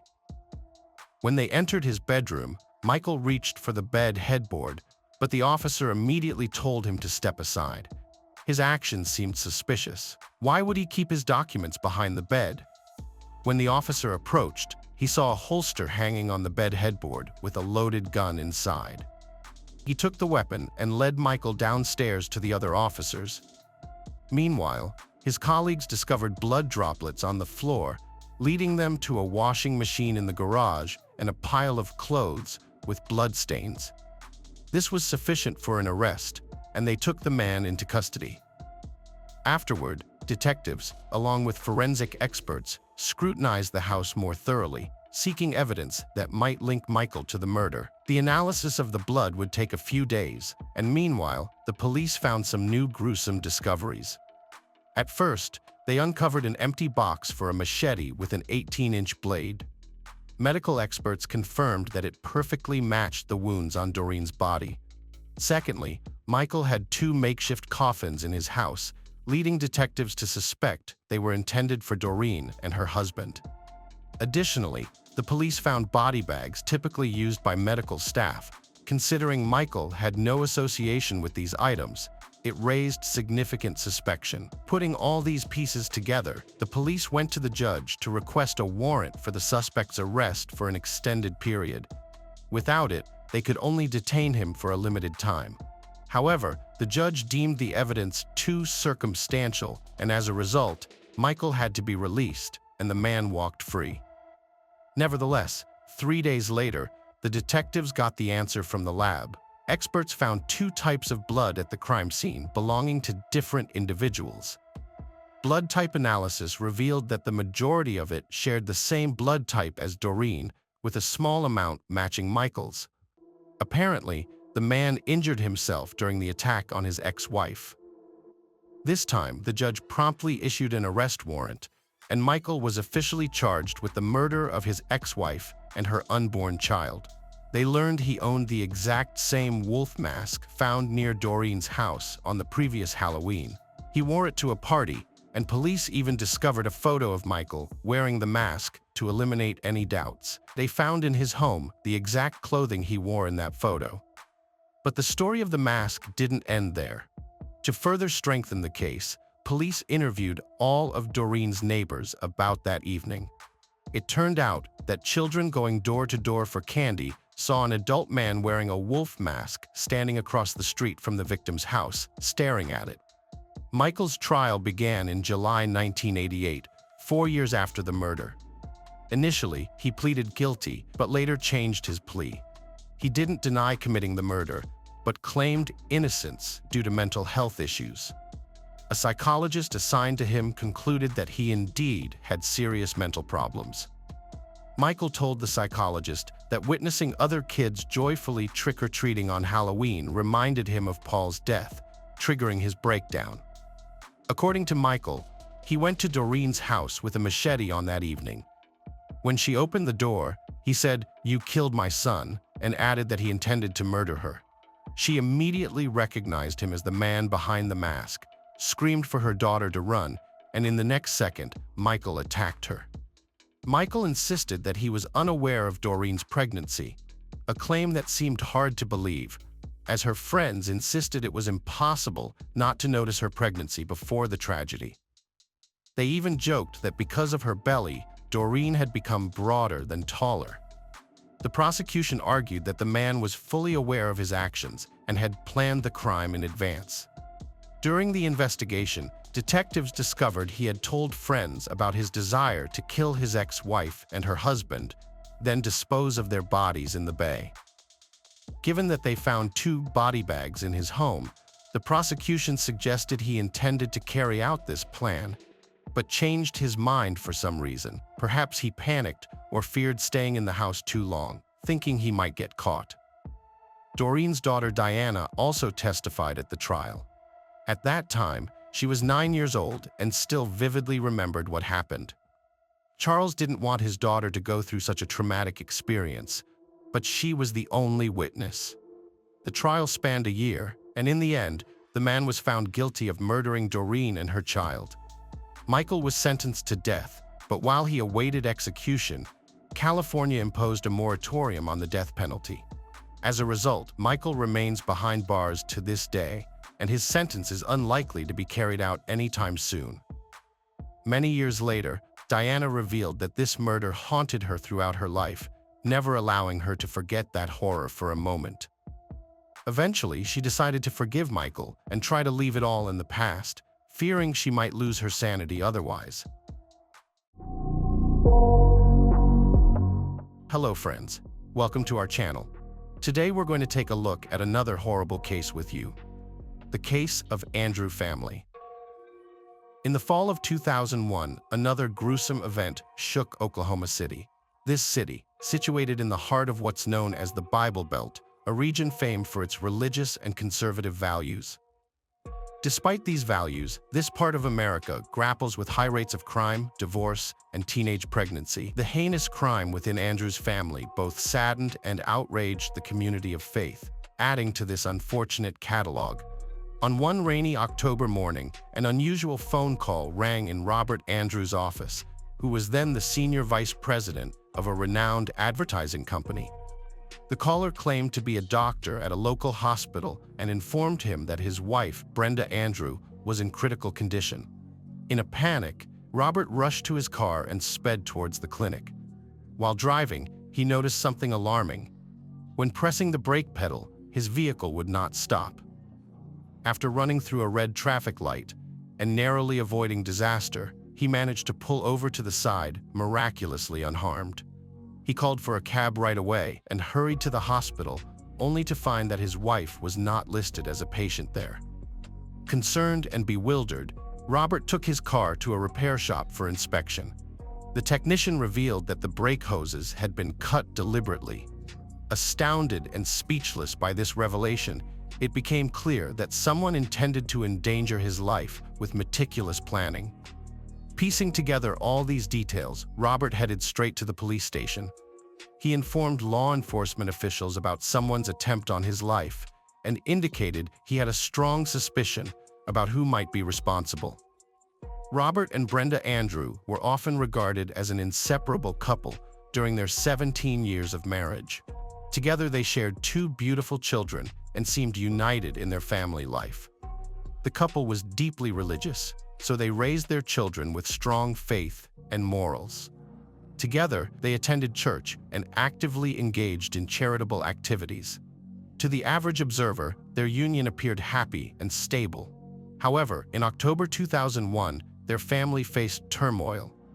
Mrs. Andrew decided to leave her husband and filed for divorce. Brenda Evers was born on December 16, 1963, in Enid, Oklahoma. Her parents were devout Christians who valued family meals, group prayers, and regular church attendance. Brenda grew up as a quiet and peaceful child who excelled in school and spent significant time helping others at church. While many of her peers were dating during their teenage years, Brenda waited for her one true love. In high school, Brenda was a cheerleader for the soccer team and had a fondness for dancing, although she never participated in parties. In general, Brenda's younger years were marked by piety and modesty, reminiscent of her mother. She aspired to emulate her mother entirely and intended to be a housewife devoted to her husband and children after marriage. At the age of 17, Brenda met Rob Andrew through his sister. She was friends with Rob's sister at the time. Rob was older and studying at one of the state universities. They began to communicate more frequently and discovered that they shared many common interests, despite Rob being a Baptist, while Brenda was a Lutheran. Both held conservative views on life, regularly attended church, and dreamed of starting a large and loving family together. Their friendship gradually evolved into a romantic relationship. After some time, Brenda entered college in Winfield, Kansas. Despite being 125 miles apart, the couple maintained an active relationship through consistent communication. Eventually, Brenda transferred to a university in Ohio to be closer to Rob. During the summer of 1984, they got married. Not long after that, Robert received an appealing job offer in Houston, Texas. Although initially hesitant about the decision, he was persuaded by Brenda to take up the opportunity while he built his career as an advertising manager there. She managed to earn a degree and secure a job in banking. Mrs. Andrew fell in love with the city's tall buildings, nightclubs, and the hustle and bustle of life in Texas. This environment changed the young woman.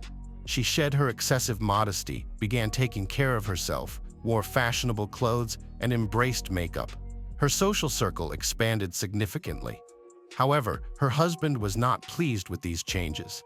He believed a woman of faith should be more reserved. Additionally, Rob was homesick. So, when he got an offer to return to an advertising agency in Oklahoma City, he was thrilled and accepted it eagerly. Brenda did not share his enthusiasm, which led to quarrels between them. They eventually reached a compromise. Robert would move first to find a suitable house, and if things went well, Brenda would join him later. For a few months, they lived apart. Eventually, the family reunited in the early 1990s in a luxurious house in Lansbrook's prestigious neighborhood. 9 months later, they welcomed their daughter, Tri-City. Brenda decided to quit her job to become a housewife and focus on raising their child. 4 years later, their son Parker was born.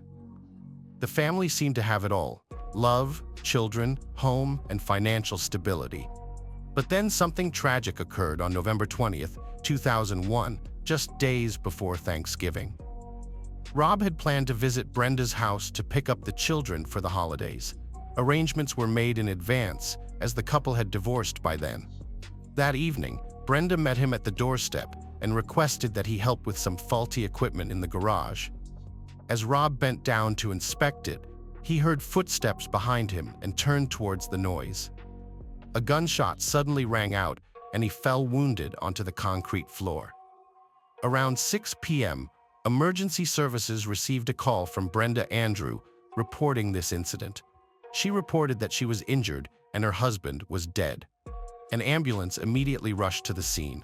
When the paramedics, they found a horrific scene in the garage. In a pool of blood lay a man whose cause of death was a gunshot wound. Brenda's clothes were stained with blood, and herself looked remarkably detached. The paramedic attributed her condition to shock. "I tried to give Rob first aid, but I think he's dead," she reported. The victim's hand was bandaged, and she was later taken to the hospital. As the ambulance left the scene, police began their examination. The first thing they found was a .22 caliber bullet lodged in the wall. A little while later, a shotgun shell casing was found, so multiple weapons were used in the attack. The second thing officers noticed was the victim's wallet. He still had it on him, so the shooting wasn't connected to robbery. To understand what happened, it was necessary to interview Mr. Andrews' ex-wife.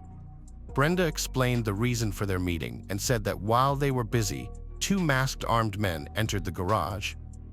The thugs shouted something in their direction, but what exactly she couldn't hear. One of them then shot Rob twice. The other wounded her as she tried to flee. After that, the attackers hurriedly fled. Who these attackers were or what they wanted wasn't known to her. She added that Robert could hardly have enemies since he was a decent and kind person, always helping others. The woman admitted that she was frightened by what had happened, especially considering there were children in the house at that time. However, many things she said were contradictory. It became clear to police that Brenda wasn't telling the truth, particularly concerning how unprepared she mentioned the children. Interviews with neighbors yielded no positive results. None had noticed anything strange that fateful evening. Hoping to find out more details about Brenda and Robert's personal life, detectives decided to question acquaintances of the couple about any midlife crisis they might have been going through. After the birth of their second child, the relationship between the couple became strained. Mr. Andrew repeatedly told friends and the pastor that Brenda was abusive to him and often said she hated their marriage. Ronnie Saint, a friend of Robert who frequently visited the bereaved family, mentioned he found their feelings unusual. Brenda wasn't shy about her expressions even around strangers. Rob clearly loved her more than she deserved, as he forgave her antics for quite a long time. Friends of the family unanimously claimed that Brenda had undergone a significant change. She went from being an ordinary housewife to someone of questionable behavior. These accusations were not unfounded. There was plenty of evidence to back them up. Brenda seemed to be going through a midlife crisis. Her style of dressing changed. She went from sophisticated attire to vulgar and brightly painted outfits. But it didn't stop there. Mrs. Andrew became very secretive with her husband, not telling him where or with whom she spent time or what she was doing. Soon, Robert became aware of his wife's affairs. In October 1997, Brenda began a relationship with Rick Nunley, who was her co-worker at an Oklahoma bank and also her friend's husband. They dated for a year and then had occasional phone contact afterward. Later on, James Higgins, a local store owner. At first, he was only attracted by Brenda's bold outfits and flirting. Eventually, after receiving hotel keys from Brenda, he succumbed to her skilled seduction and met with her once or twice a week. This affair lasted about 5 years without Rob realizing it. Over this period, Robert noticed that their marriage was deteriorating rapidly. His wife practically stopped communicating with him and spent less time at home. Despite everything, he hoped things would eventually improve and tried his best to keep the family together. In 2001, Brenda ended her relationship with Higgins, but not out of respect for her husband or their marriage vows. She was slipping deeper and deeper into a vice. Just 2 years earlier, a Baptist church had sprung up in Oklahoma City, largely due to Mr. Andrews' contributions. The man became a deacon, and his wife took on the role of Sunday school teacher. From the outside, their family appeared prosperous, adhering to morals and traditions. At that time, Brenda had not completely lost the image of a model wife. She happily taught the children the basics of religion and fellowship there. It was during this period that she met James Pavitt, a new lover. He was also a part-time school teacher, married and generally religious. He was friends with Rob as well. However, he couldn't resist Brenda's charms and dazzling smile. In the spring of 2001, they began meeting secretly at first.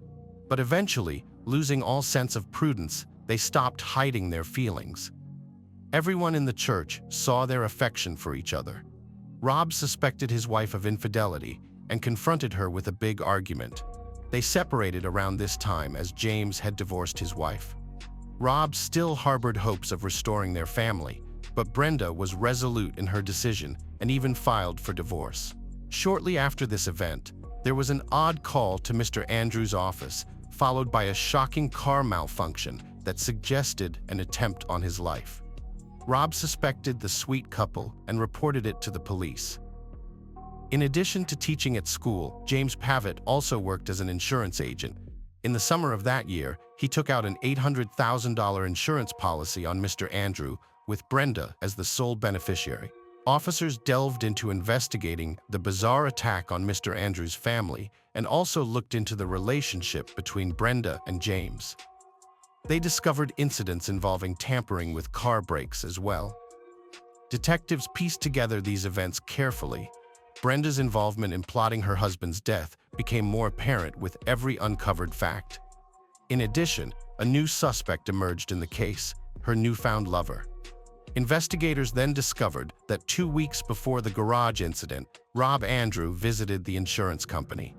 He aimed to exclude his unfaithful wife from his insurance policy. However, James refused to do so, stating that only the beneficiary herself, Brenda Andrew, could alter the contract. Not trusting his former friend's word, Rob sought verification from the management. It turned out that Brenda and James had attempted to forge the insurance policy by transferring ownership to Mrs. Andrew.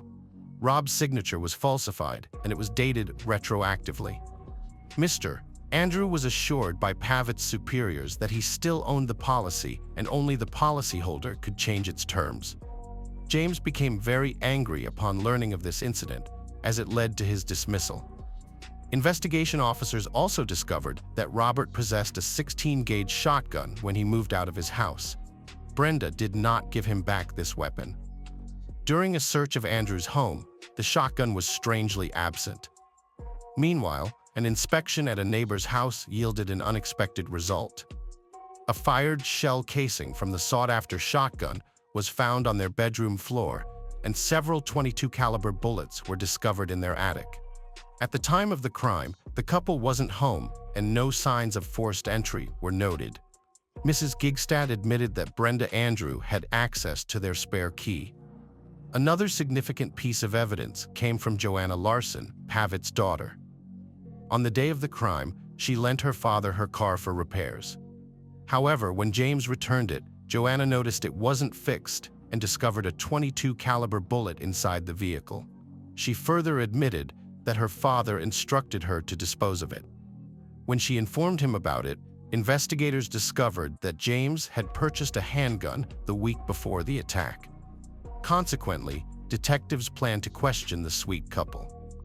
On November 23rd, Robert Andrews' funeral took place. This crime raised many questions among family and friends. However, even more puzzling was that Brenda and her children did not appear at the ceremony. James Pavitt was also absent to bid farewell to his friend. No one present knew where they were. This worried not only Robert's relatives, but also the police. It became obvious that the no-shows had gone on the run. By this point, suspects were identified as autopsy results came back. Brenda's description of the attack differed significantly from the forensic report. As police suspected, two different weapons were used in the attack. Robert and Brenda were wounded differently than Brenda described. The first shot at Robert was indeed fired from a shotgun at long range, but the second came at close range from a .22 caliber pistol. Brenda's arm itself was also shot at close range with the same gun. By analyzing bloodstains found and their locations on fabric, it became clear that Brenda was near her husband when he was shot. The angle of the blood matched where the shooter stood. That is, it indicated Brenda had fired the second shot at wounded Robert. After receiving these examination results, Brenda and James were officially recognized as suspects and declared wanted fugitives. Unfortunately, they were days ahead of authorities already alerting border officials that suspects might have crossed into another country. However, clearly having fled abroad, likely Mexico, the decision was made to block their accounts to cut off means of survival, hoping they'd eventually surface trying to access money. And so they did. 3 months later, when Pavitt tried contacting his daughter, he requested her to transfer the money. However, there was one crucial thing the man hadn't considered. The girl was cooperating with the investigation. Joanna had no doubts about her father's involvement in the crime. She suspected he was concealing something from her, even on that occasion when he asked her boyfriend to call Mr. Andrew, pretending to be a doctor at the local hospital and reporting on his wife's illness. Thanks to James's call, the investigation learned that the suspects were hiding in Cancun, Mexico. In February 2002, James Pavitt and Brenda Andrew were apprehended at the border and handed over to U.S. authorities. Both were charged with first-degree murder and conspiracy to commit a felony. The Andrew couple's children were placed in the care of their paternal grandparents following their arrest. None of the defendants agreed to cooperate with the investigation after being caught. They didn't admit guilt and only spoke with their lawyers present. The first trial involved James. The prosecution meticulously built their case. It was reported that Pat, in his past, had been an army sniper skilled in handling firearms. His scandalous affair and attempts to prevent Rob Andrew from removing Brenda as his beneficiary were also highlighted. The jury took into account his daughter's testimony and physical evidence found. The jury found James Pavitt guilty and sentenced him to death. Next came Brenda Andrews' trial. The prosecution highlighted Brenda's character and her multiple infidelities. Former lovers testified, describing her as lacking faith and integrity. When asked by the prosecutor why she killed her husband, details about Brenda's personality stood out even more sharply during her responses because it portrayed a different picture of who she truly was. She replied, insisting that God knows she is pure and innocent heart. "If you people of faith, set me free," she implored. The prosecutor, however, disagreed vehemently. He painted her as a lecherous woman who did not love her husband, cheated him, and then killed him for selfish reasons. To support his claims, he presented the contents of a suitcase she had taken to Mexico. Inside were lacy lingerie and a book titled 203 Ways to Drive a Man Crazy in Bed. Would a grieving widow run away from her husband's funeral? He asked pointedly. The defendant's legal team attempted to cast Brenda as another victim of the tragic events. Her defense attorney reminded the court that she was also injured during the attack. However, forensic experts contended that Brenda had shot herself in the arm. The defense countered by presenting a letter with what they claimed was the true confession from Fared Hsarus to the crimes committed. Yet, handwriting experts determined that the document was forged by Brenda Andrew herself, undermining her defense considerably. The most shocking revelation came from Fared's attorney. Should his ward die, Brenda would become the beneficiary of his insurance policy. It seemed likely that Brenda intended for Rob to meet a similar fate, or perhaps she believed her innocence could be proven and punishment would shift to her lover. After his death sentence, she would then collect the insurance money. The jury deliberated for about 6 hours before reaching a verdict. Brenda Andrew was found guilty of the charges and sentenced to death. Both convicts are currently on death row, awaiting execution. Though Brenda has repeatedly appealed the judgment without success, Pitt's execution is scheduled for July 2024, although it may be rescheduled again, as it has been multiple times before. No date has yet been set for Brenda's execution. She remains the only woman sentenced to capital punishment in Oklahoma. The criminal intent demonstrated by Brenda and James is horrifying in itself. However, what further complicates matters is their self-perception as God-fearing individuals teaching morality to children. People who preach values they themselves do not follow are often unscrupulous and ruthless. From such individuals, one cannot expect anything because they lack moral principles.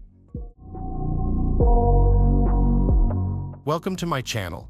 Today we're going to take a look at another horrible case with you. This harrowing tale unfolded in North America, with Mexico City as its backdrop. The central figure in this story is Alejandra Lafuente, a resident of Mexico City. Alejandra is described as having striking brunette hair with bright brown eyes that highlight her thick, black lashes. She had a fit and athletic build, which she diligently maintained through fitness routines, yoga, and breathing exercises. Alejandra took great pride in her appearance and loved self-care rituals. Frequent visits to beauty salons, massage sessions, and spas showcased her commitment to personal upkeep. During warm weather, she could be found lounging on the beach while engaging in scientific work. On cloudy days, she often visited tanning salons. It's safe to say that Alejandra had a strong sense of self-love and viewed herself as an epitome of feminine beauty. Career-wise, Alejandra also exhibited ambition and determination not to lag behind others' successes. Her father is Dr. Alberto Dente, an esteemed psychiatrist well known for his research into mental illnesses such as schizophrenia and manic disorders.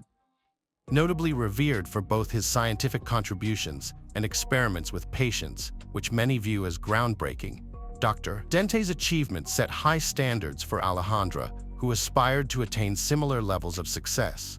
She pursued a similar path as her father. To achieve this, she enrolled at one of the top universities for psychiatry and graduated with honors. Her perseverance, resourcefulness, and extraordinary intelligence, along with her father's connections, greatly assisted her in writing and defending her thesis on manic syndrome. However, Alejandra did not later engage in psychiatry. She became drawn to the field of psychotherapy instead. With the financial support from her father, the young professional obtained a license and set up her own practice in a new business center located in the heart of the capital city. There was no shortage of clients, but Alejandra decided to focus solely on women. Women struggling with eating disorders, depression, relationship issues, and low self-esteem sought her counseling services. Alejandra worked diligently to help solve family problems. Yet, despite her professional success, her personal life was less fulfilling. Alejandra's first marriage ended in divorce. She had two charming girls who inherited their mother's eyes and their father's sense of humor. Despite the failed marriage, Alejandra was not discouraged. To her, having two children was not a reason to neglect herself or give up on finding happiness again. She still aspired to meet a man who could be both an ideal partner for her and a good father figure for her daughters.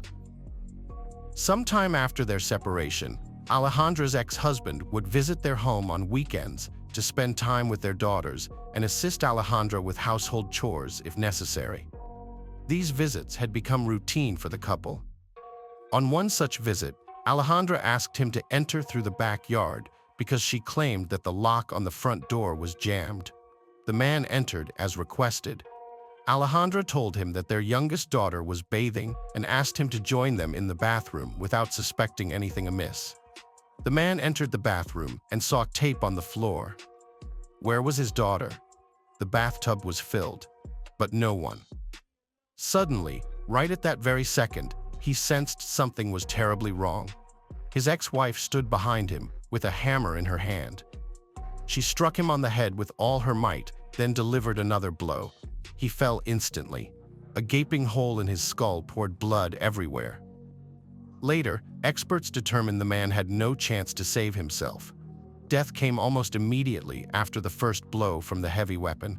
His eldest daughter, who unexpectedly returned early from a friend's house, witnessed this truly horrifying scene. Alejandra, it was determined, suffered from severe mental distress. She frequently directed her anger toward friends and even her husband, leaving visible scratches on his arms and neck. Housemates constantly witnessed her tantrums over seemingly nothing and erratic behavior. This time, things went out of control. The eldest daughter ran out of the house screaming for help instantly, and a neighbor rushed over to call the police squad. Alejandra was arrested and charged with murder by professionals at the station and placed in a cell where she stayed for a month until her first hearing. At trial, Alejandra denied any guilt. Her lawyers argued self-defense.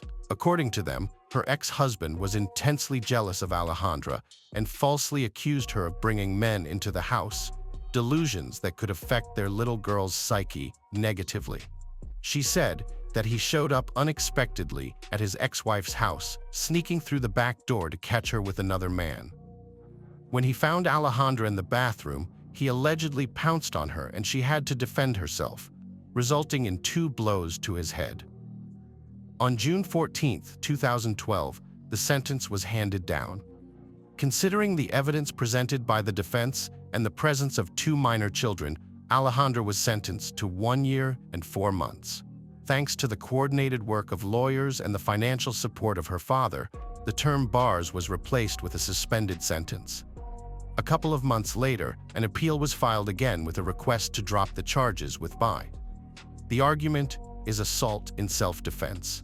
Human rights activists felt deep sympathy for Alejandra, portrayed at trial as a victim of domestic violence. As a result, the court reviewed the case anew and handed down an acquittal.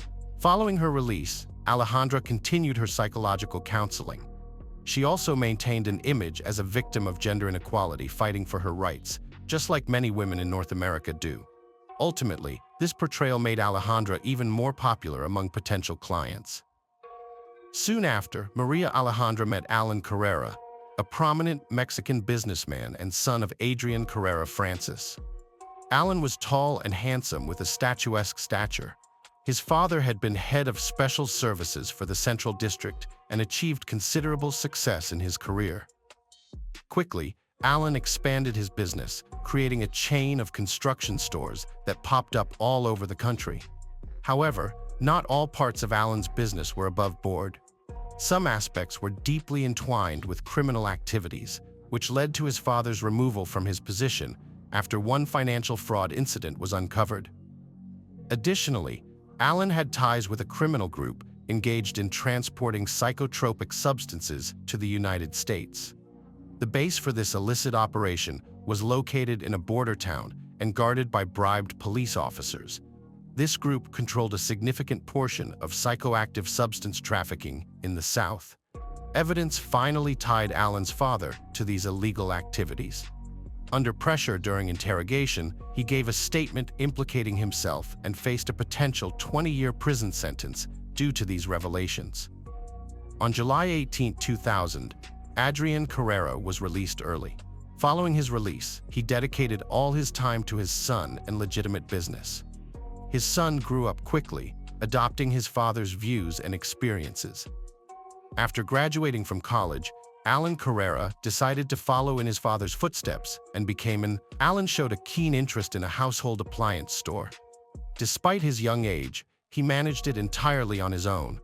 While it wasn't as large as his father's enterprise, it generated substantial revenue. Alan was always surrounded by many admirers, but he had been in love with a classmate since childhood and eventually married her. She was intelligent, beautiful, and from a respectable family. Their marriage was brief yet eventful.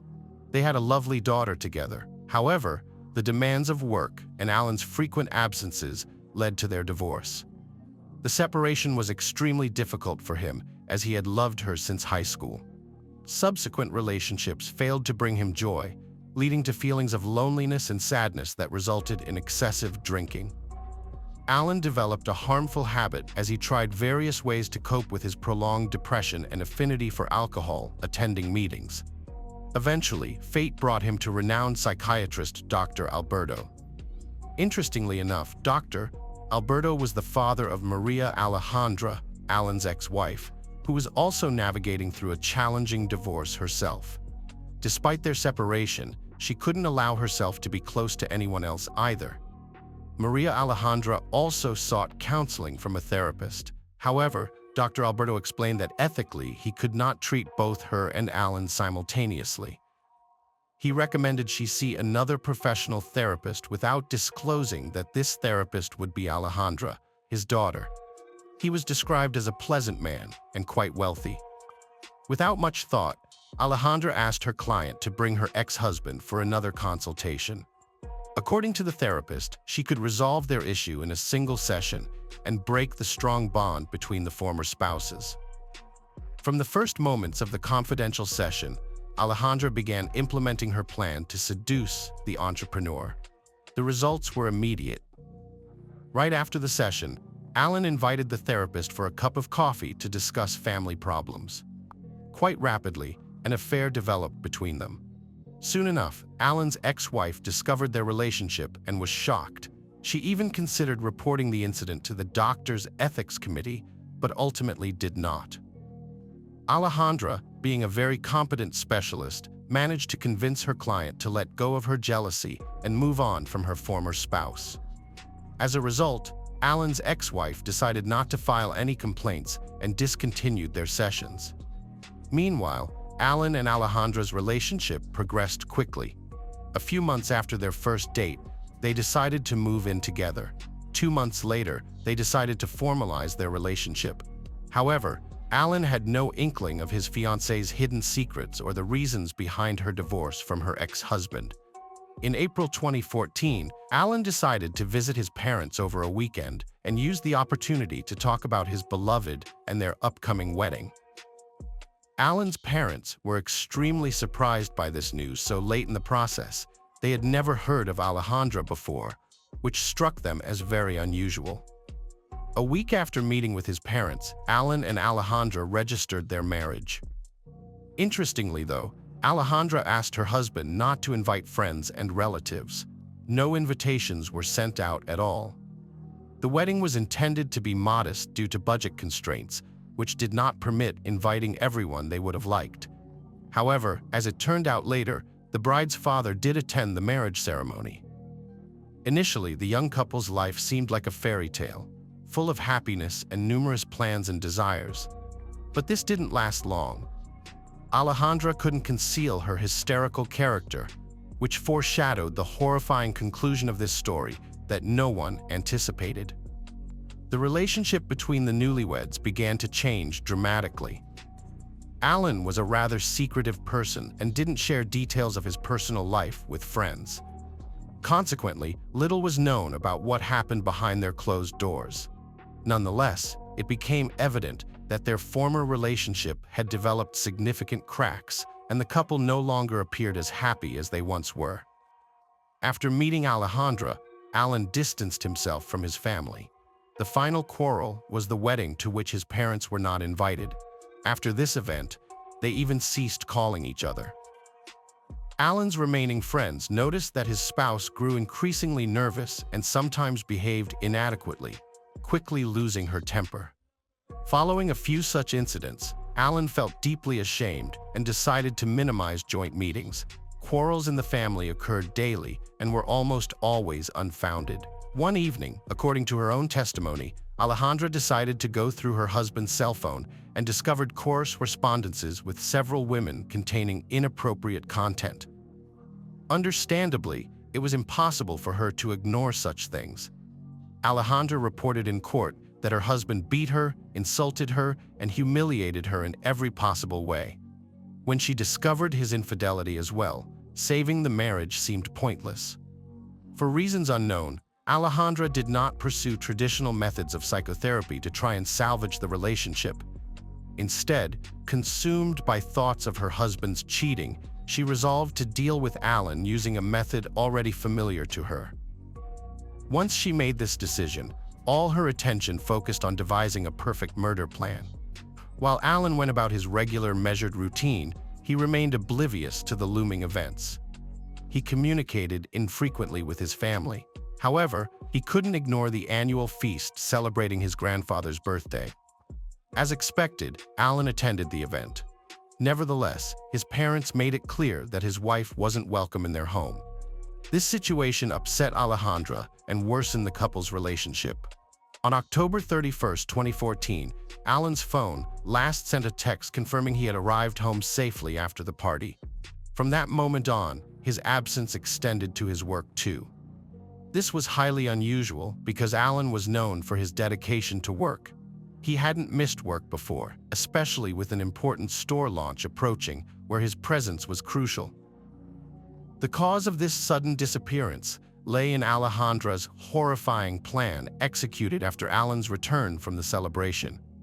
Following a fierce argument, she spiked his milk with a powerful sleeping pill before suffocating him with a pillow. Alejandra watched as Alan struggled unsuccessfully to remove the pillow and catch his breath. After that, Alejandra dragged Alan's body to their neighbor's garden to retrieve an electric saw. Bearing a grim smile, she dismembered her husband's body into pieces. She then bagged the remains and ensured no identifying features remained by removing fingers and teeth. It was these details that would help the investigation in identifying the individual if the body was discovered. Alejandra packed all the bags into suitcases to transport the corpse out of the house without drawing suspicion. However, she did not succeed. As dawn approached, Alejandra could not leave the house with the suitcase unnoticed. An elderly neighbor who suffered from insomnia watched her from her window. She found the young woman's early departure and strange behavior. Additionally, for some reason, Alejandra's husband did not help lift the heavier suitcases, which added to her strange behavior as she continually looked around. At dawn, Alejandra returned home, which further surprised the vigilant neighbor. As it later turned out, Alejandra had scattered bags containing her ex-husband's remains across different neighborhoods to cover her tracks. The following day, she resumed her normal life. On November 6, 2014, police officers in Mexico City made a gruesome discovery. Human remains were found in a vacant lot near the city's outskirts. A few days later, bags containing arms and legs were located in various parts of the capital. The most chilling detail was the absence of fingers from these limbs. Teams of officers were quickly assembled and they methodically combed through the streets. Their primary objective was to locate the head and other missing parts of the victim and prevent further atrocities from occurring. Despite their efforts, the fingers and head were never found. However, by forensic experts, it was determined that all discovered remains belonged to the same individual. Sadly, without fingers or teeth, identifying this person proved impossible. To divert suspicion from herself, Alejandra began sending messages to Alan's relatives. Her aim was to avert suspicion, However, she only aggravated matters. Unbeknownst to her, Alan had recently distanced himself from his family and had no contact with his relatives. Alejandra informed Alan's parents that they were going on vacation and would be out of reach. This plan quickly unraveled when Alberto, Alejandra's father, began making phone calls to Alan's father's house. Alberto sought to find out if his son-in-law's family had any idea of Alejandra's whereabouts. He hadn't heard from her in some time, and the family was quite worried about missing their counseling sessions. Later, Alberto reached out to Alan's relatives again. This time, he informed them that his daughter had been located, but had to be forcibly admitted to a clinic. She was suffering from depression due to her husband's infidelity. This news deeply alarmed the relatives, leading them to search for Alan without success. Subsequently, Alan's family turned to the police for help. Laboratory experts decided they needed to compare the remains recently discovered with Alan's characteristics. The resemblance was 100%. His relatives also identified him without a doubt. This was particularly hard on Alan's grandfather. Soon after the identification, he fell ill with heart disease, as Alan was his only grandson. The investigation team obtained a search warrant for Alan's home and office. They discovered a patch of freshly disturbed earth in the backyard. Upon digging, they found human fingers and teeth. Alejandra was immediately apprehended. More blood traces were found in one of the rooms, as well as on the trunk of a car and in the garage. Initially, Alejandra denied any involvement, hoping she could escape punishment as she reportedly had with her previous husband. However, investigators quickly pieced together the case. An elderly witness provided critical testimony. Her timeline matched Alan's estimated time of death. It came to light that Alejandra used her job to obtain a powerful sleeping pill, a medication typically accessible only to medical professionals, which further implicated her in the crime. The evidence linked Alejandra directly to her husband's brutal murder. CCTV footage corroborated that Alan had entered their house but never left. Additionally, this footage confirmed that suitcases were later removed from the house. On December 10, 2014, the jury delivered its verdict. Ale got life imprisonment for murder with cruelty and an attempt to hide it. Using her official position didn't help. Her father's connections and bribes couldn't save her either. All he managed was a closed trial, away from the public eye and the press. Sadly, he did it for his career. Now, hardly anyone will seek help from a specialist who raised such a ruthless monster and couldn't spot problems in his own daughter. During the trial, thoughts about the death of Alejandra's first husband popped up too. But the passage of time meant no evidence was found. There were even whispers about her father's involvement in what happened. People suspected he worked with her on these crimes out of some misguided scientific interest. Yet, no proof surfaced. After many appeals from the victim's side, her sentence changed to death. This is almost unheard of in Mexico today. Death sentences are super rare. Plus, she can't ask for a case review. Her house and property must go to the victim's family. Though, who can be comforted by that when their loved one is gone? Alejandra showed she was pragmatic and cruel. She had major mental health issues, although medical exams said otherwise. Influenced by her father and using her position, she executed her manic plans without fear. After her first crime went unpunished, which let her off the hook, Alejandra felt untouchable and kept doing evil things. Maybe Alan would still be alive if this dreadful woman hadn't been acquitted before. Don't you think justice needs to catch up faster? We can't let monsters roam free because of loopholes or failures in our system.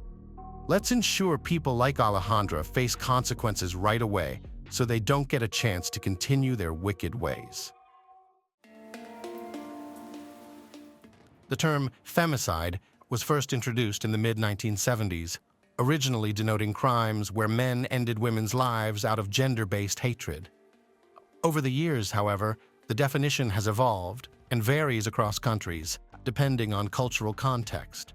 In most places, it is classified as a severe crime against women, including assault, maiming, or causing death, perpetrated by men amid gender-based animosity. It's often said that women allow themselves to be mistreated. not reporting to police or leaving the men who caused them emotional and physical suffering, and sometimes even continuing to live with someone who might end their life at any moment. This claim is only partially true, as in some countries, the law inherently sides with men, giving them confidence that they will face no repercussions. The story of a young woman named Abril Perez is one of the most vivid examples of how femicide thrives among the affluent sectors of Mexican society. She and her husband, Juan Carlos Garcia Sanchez, were wealthy and respected individuals, holding executive positions in major companies, and from the outside, their marriage seemed flawless. Yet this did not prevent the man from abusing his wife over the years and eventually having someone else violently end her life, also risking the lives of their children. To this day, this case remains unresolved, and all but the main perpetrator had been punished. Abril Perez, family and early years. Abril Sagaon. Perez was born on November 18, 1971, in Monterrey, in the northeastern part of Mexico, and was the second of 3 children to parents Maria del Socorro Sagaon and Manuel Perez. Raised alongside her older brother Javier and younger sister Ama, the family lived modestly, but her parents did everything possible to provide their children with a good education and motivate them to aspire to a better life. All the children excelled in school, engaged in music, sports, and other talents. Abril, in particular, showed a talent for mathematics and entrepreneurial skills from an early age. She was an avid reader and the top student in her class. As a teenager, Abril began working to achieve financial independence, was frugal, and always had savings. From her school days, she was very disciplined, able to plan and manage her time effectively. She dreamed of obtaining a high-quality higher education to secure a well-paying job with career advancement opportunities. After finishing high school, Abril was admitted to the most prestigious university in Nuevo León, where she earned a master's degree in finance and business administration.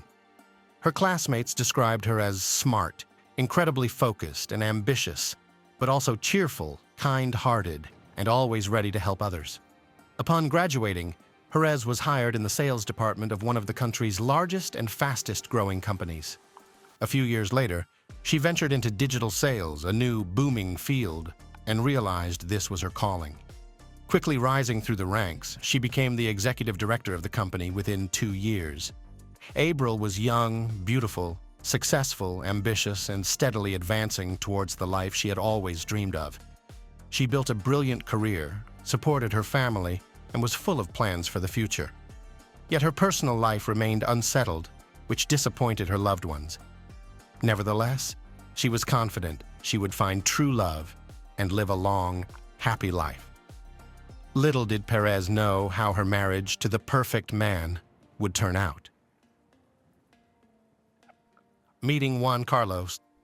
In the mid-1990s, as Abril's career was on the rise, fate brought her together with a young man named Juan Carlos Garcia Sanchez. He was just 3 years her senior and equally ambitious career-wise, which greatly appealed to her. In return, he was captivated by her beauty, charm, kindness, and disarming smile, combined with a sharp intellect and remarkable determination. Sanchez was a graduate of a prestigious science and technology university, where he excelled in the economics and trade department. He later continued his education in the United States at Harvard University, after which he returned to Mexico and built a successful career in the relatively new field of e-commerce. The young professionals met at a conference dedicated to the latest financial technologies. They crossed paths several more times as their companies collaborated on joint projects, and eventually, Juan Carlos realized he had fallen in love with this intelligent beauty. Through mutual acquaintances, he obtained her phone number and decided to invite Perez out on a date. The feelings were mutual. She also found this educated, erudite man capable of holding a conversation on almost any topic, appealing and interesting. Their relationship developed quickly, and by 1998, the couple decided to formalize their relationship with a lavish wedding. By then, they had both achieved considerable career success and were involved in developing online stores, a very promising direction. Their life resembled a true fairy tale, evoking envy and admiration among their peers. Dark secrets of the perfect family. It wasn't until 2001, after 3 years of marriage, that the couple welcomed their long-awaited first child, a daughter they named Anna Cecilia. 30-year-old April was overjoyed, as the arrival of the child marked a new chapter in their lives. Her husband also seemed happy, treating their newborn daughter with tenderness and awe. 2 years later, April gave her beloved a son, whom they named after his father, Juan Carlos Jr. Another 2 years passed, and the family welcomed a third child, a boy named Julio Andreas. It's worth noting that the young mother hardly took any maternity leave and managed to brilliantly combine parental responsibilities with her career advancement. She prepared only homemade meals, helped the children with their schoolwork, took them to sports activities, and strived to be not just an ideal mother, but also their best friend. From the outside, the Perez Sanchez family appeared perfect in every way. Wealthy, successful, raising 3 wonderful children, having everything one could wish for, and seeming very happy. But appearances can be deceiving. What happened inside their home remained unknown even to the couple's closest relatives for a long time. In reality, Juan Carlos showed his true nature in the first years of their life together. He was hot-tempered, aggressive, and rather harsh, intolerant of compromise, insisting that everything had to be exactly as he wanted. But April was in love, and initially thought that over time they would rub along and his character would soften. Moreover, their joint projects united them. They worked towards a common goal, and their teamwork yielded impressive results, including financially. However, over time, he became more irritable, and verbal altercations escalated into physical confrontations. After the birth of their first daughter, the husband briefly softened, trying to keep his emotions in check. But it didn't last long. The same happened after the birth of their eldest son, but by the time the third child was born, he no longer even tried to be a good father or husband. Juan Carlos vented his anger, negative emotions, or just bad mood on his wife, sparing no feelings. He insulted and belittled the mother of his children, and her tears seemed to lift his spirits. He then began to regularly physically harm his wife, often doing so in a way that left no visible marks on exposed parts of her body, so she could hide the bruises under clothing or mask them with makeup. All this was done with one simple purpose: to protect his flawless reputation and pride himself on being considered a model family man, loving husband, and father. April kept silent for years, trying not to tell even her sister and mother about the ongoing nightmare. She earned well and could have raised the children on her own, providing them with a good education and a stable upbringing. But her husband was a wealthy and very influential man, and he could easily take the children away from her through the courts. Knowing what Juan Carlos was really like, Perez could not bear the thought of her daughter and sons being left alone with a real monster, capable of anything, starting over with old problems. 2010 approached. The situation within the family escalated to its limit, to the extent that those who once considered this household ideal began to suspect something terrible was happening within. April was not just subdued, but deeply distressed, visibly thinner, sleeping poorly, and frequently had bruises on her face and body that became increasingly difficult to conceal and impossible for her to explain. Juan Carlos maintained a calm and confident demeanor, pretending that nothing was wrong. In public, he continued to play the role of a loving and caring husband, interacting with his wife politely and affectionately, but at home, he transformed into a monster, making it increasingly dangerous to be near him. Despite pleas from loved ones to divorce, April stubbornly insisted that everything was fine and that she would handle the problems with her husband herself. 2014 marked the peak of Sanchez's career when he became the head of a major trading company and one of the most influential people in the field. After this promotion, the family moved to Mexico City and settled in a large house in one of the capital's best neighborhoods. Their children attended an elite private school, and a beleaguered Perez sincerely hoped that the move and complete change of scenery would positively affect their relationship. Contrary to expectations, changed. The man continued to physically harm and insult his wife, increasingly doing so in front of their children. Furthermore, Juan Carlos began to groundlessly accuse his wife of infidelity. And whenever she tried to defend herself, he resorted to using his fists, claiming he would find evidence of her disloyalty. He monitored her phone and emails, forbade her from using social media, and later, finding no evidence, even hired a private detective to follow Abril and photograph any men who came near her. 2 attempts on her life. For another 4 years, the woman tried everything to save her marriage, though her husband's behavior became utterly unbearable. She lived in a never-ending nightmare that outwardly seemed like a happy and successful union. Many even envied Abril, as she had such a prominent, influential, wealthy, and as many thought, caring husband. In 2018, the Sanchez family traveled to Monterrey to celebrate Catholic Christmas with the Perez family. However, Juan Carlos behaved toward his wife as he was accustomed, not shying away from her parents, who were horrified by what they witnessed. At that moment, the woman realized things could not continue this way and informed her husband that she would file for divorce once they returned to Mexico City. Hearing this, in a fit of rage, he grabbed her throat and squeezed so tightly she nearly lost consciousness. Only her mother, Maria del Socorro, entering the room and raising the alarm, prevented a tragedy. When the family returned to their home in the capital, Abril, preparing for divorce, moved from the marital bedroom to a small guest room, but this did not save her from the tyrant. On the morning of January 4th, while she was still asleep, her husband entered the bedroom holding a baseball bat. He struck her hard on the head and was about to swing again. Half awake, Jerez barely understood what was happening, but managed to slip off the bed just in time, literally saving her own life.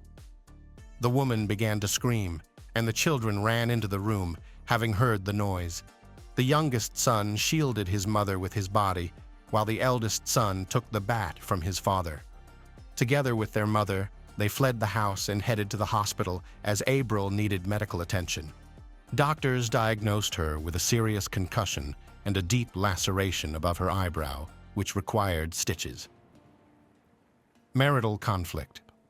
As soon as his wife and sons left the home, Juan Carlos contacted his lawyer to explain the situation and asked for help in resolving it. He also posted on his social media page, claiming that his wife had betrayed him, was unfaithful, and intended to leave him for another man, taking their children and attempting to take all their jointly acquired assets. Moreover, he claimed that his wife had stolen all the money from their home safe and that when he tried to stop her, she injured him with a knife in the shoulder. As proof, he posted photos of a bloodied knife and brown stains on the floor. However, the blood on the floor was actually Abril's from her own room, and the knife photo was taken from the internet. Nonetheless, Sanchez's friends believed his story and began actively sharing and reposting his account on their personal social media pages, calling for widespread attention to this egregious case. While still in the hospital, Jerez filed a police report against her husband, accusing him of attempting to end her life. After being discharged, she moved out of their home, taking her sons with her, over whom she was granted temporary sole custody. Their eldest daughter, by then an adult who had finished school and moved to another city for college, also sided with her mother, condemning her father's cruel and unacceptable behavior. Sanchez was ordered to pay alimony to his ex-wife and sons while they stayed with their mother, although the amount was quite small, about $300, which he disagreed with. He himself faced a potential prison sentence, but the influential businessman was confident he would remain free and avoid any punishment. After enduring such a nightmare, Abril decided to return to her native Monterrey, to her parents' home, taking her children with her. It was there that she filed for divorce, and from there she monitored the situation. Meanwhile, she began offering help and online consultations to women in similar situations, and she planned to open a center for psychological and legal assistance for victims of domestic violence.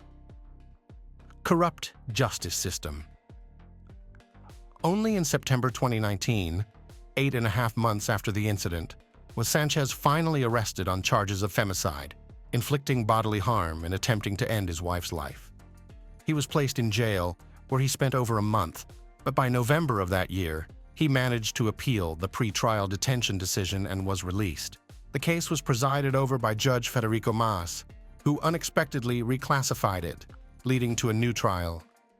During the trial, photographs of Perez from the hospital and entries from her medical records were not presented, and the testimonies of the woman and her sons were deemed insufficient grounds for detaining Juan Carlos. Furthermore, the defendant insisted that his ex-wife was turning the children against him. The defendant was released directly from the courtroom, as Judge Mas considered that his actions did not pose a direct threat to the victim's life. According to the judge, if Sanchez had truly intended to end his wife's life, he would have followed through, especially since she was asleep during the attack and unable to resist. April was shocked and frightened by this turn of events. She realized that her ex-husband had utilized all his connections and paid off the right people to be set free, putting her and her children in danger. She sent an official letter to the judge expressing fear for her life, but it had no impact on the situation. Immediately after being released, Juan Carlos began legal proceedings against his ex-wife for custody of their sons. He forced her and the children to return to Mexico City to attend court sessions. Otherwise, the matter could be resolved in absentia, not in her favor, so she was compelled to return to the capital. Tragedy. Witnessed by children. On November 25th, April arrived in Mexico City with her children. She genuinely feared the man she had lived with for over 20 years and did not want to encounter him unnecessarily. She planned to leave the city the same day after the hearing and had already purchased plane tickets, which Juan Carlos knew about. Ironically, on that day, a mass demonstration against gender-based violence was taking place in the capital. Immediately after the court session, the woman, along with her sons and their lawyer, got into a car heading to the airport, but they never reached their destination. At a traffic light, a motorcyclist pulled up next to their car, unexpectedly drew a handgun, and fired twice at Cortez, who was sitting in the front passenger seat, before swiftly fleeing the scene. One of the bullets passed through and grazed the younger son, who was sitting in the back seat, but fortunately, none of the children were seriously hurt. The injured woman was quickly taken to the nearest hospital, where doctors fought desperately for over 6 hours to save her life. Unfortunately, due to severe injuries and significant blood loss, they were unable to save 48-year-old April, who passed away that evening. The victim's parents, brother, and sister flew to the capital immediately and urged authorities to arrest Juan Carlos, convinced that he was behind this brutal act that occurred in front of the children. However, law enforcement had a different view, stating that without identifying the shooter, it was difficult to discuss his motives, and it could not be definitively claimed that it was a hitman sent by Sanchez. The case was not classified as femicide until further investigation. Predictably, Juan Carlos remained free, and the police began searching for the shooter, which could take an extended period. The orphaned children were temporarily placed under the care of their maternal relatives, while their father prepared to fight for them in court again. April's sister wrote an angry post on her social media account openly blaming Sanchez for the incident, but her page was soon blocked and later deleted. Nonetheless, the family decided to fight and draw heightened public attention to the case, highlighting that the attack on Perez happened on the day dedicated to fighting gender-based violence, public outcry, and the flight of the main suspect. The victim's relatives managed to draw attention to the tragedy that struck their family. Moreover, people openly discussed numerous cases where men attempted to end women's lives, but did not follow through and remained free without facing any punishment. Due to the significant public outcry, the General Prosecutor's Office of Mexico initiated a new investigation concerning Sanchez and was also instructed to check the legality of the actions of the judges who had released him. The judges handling Juan Carlos's case were temporarily suspended from work and later removed from their positions. Mexican politician and women's rights defender Claudia Sheinbaum Pardo officially confirmed that the Perez case had been reclassified as femicide and would be reinvestigated, and the judges who had released Juan Carlos could face consequences for the woman's death if his guilt was proven. The businessman regularly posted on social media, calling for the perpetrator of his former wife to be found and punished to the fullest extent of the law. He also noted that despite the disagreements between him and April, he would never dare harm the mother of his children, let alone end her life in front of their sons. However, his daughter Anna Cecilia left an angry comment under one of these posts, accusing her father of cruelty and accompanying her words with photos of her mother taken in the hospital after Juan Carlos had attacked her with a bat. Despite the resonance and widespread media coverage of the case, it was decided to leave Sanchez free during the investigation. He was placed under a restraining order and required to check in weekly at a police station, but after he failed to appear at the appointed time, a warrant for his arrest was issued for violating the order. As one might guess, no one could find the accused. It turned out that the businessman again used his money and connections to quickly leave the country and enter the United States. Mexican authorities contacted Interpol, reporting the fugitive accused of a serious crime, and the next day, Sanchez was declared wanted almost worldwide. Arrest of hired criminals and reconstruction of the crime scene. During this time, efforts were underway to locate the hired criminal who, it turned out, did not work alone. Surveillance footage from street cameras clearly showed two vehicles following the car from the courthouse in which April, her children, and their lawyer were traveling. The motorcyclist, who later emerged and performed the legal act, appeared to be in constant communication with the individuals in the aforementioned cars, receiving directions and instructions. It took investigators several months to identify just some of the participants of the incident, and it wasn't until March 5, 2020, that two suspects were arrested in connection to the case. Surprisingly, they did not resist arrest and almost immediately started giving testimonies, hoping to mitigate their sentences. It was confirmed that the orchestrator of the crime was indeed Juan Carlos, who had paid a substantial amount, with 7 people directly involved in carrying out the act. The first to be apprehended were the driver of one of the chase cars and the motorcyclist who fired the fatal shots. It emerged that, while in prison, Juan Carlos had hired a couple of seasoned criminals to protect him, acting as his personal bodyguards. One of these criminals was released a week before Sanchez, and the other was freed several days after him. Once out of prison, the businessman reconnected with them, asking them to find reliable people to carry out the elimination of a person, promising a substantial sum of money to each if successful. When all participants were identified, the orchestrator transferred the promised money and provided precise instructions about the route and vehicle April would be using. The most challenging part of the plan turned out to be luring his former wife to Mexico City. The man resorted to blackmail, threatening to take the children if she did not appear in court.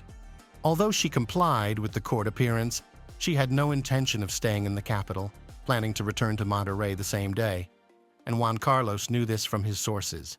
Despite this information, it wasn't until the end of October 2020 that 3 more participants in the criminal conspiracy were apprehended.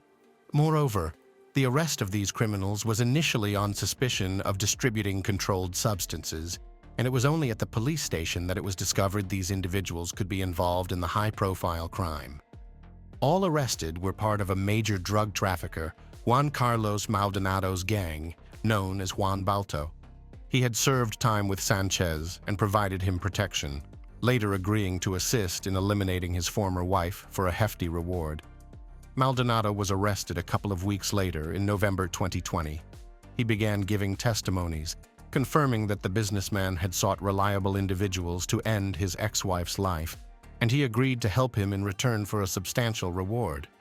There was no doubt left that Sanchez was both the client and organizer of the crime, and his previous assault on April with a bat was officially reclassified as an attempt on her life, leaving the court to finally issue an arrest warrant for him on charges of femicide. However, the man's whereabouts remained unknown. By spring 2021, the remaining participants in the commissioned perpetration of Perez were found and arrested.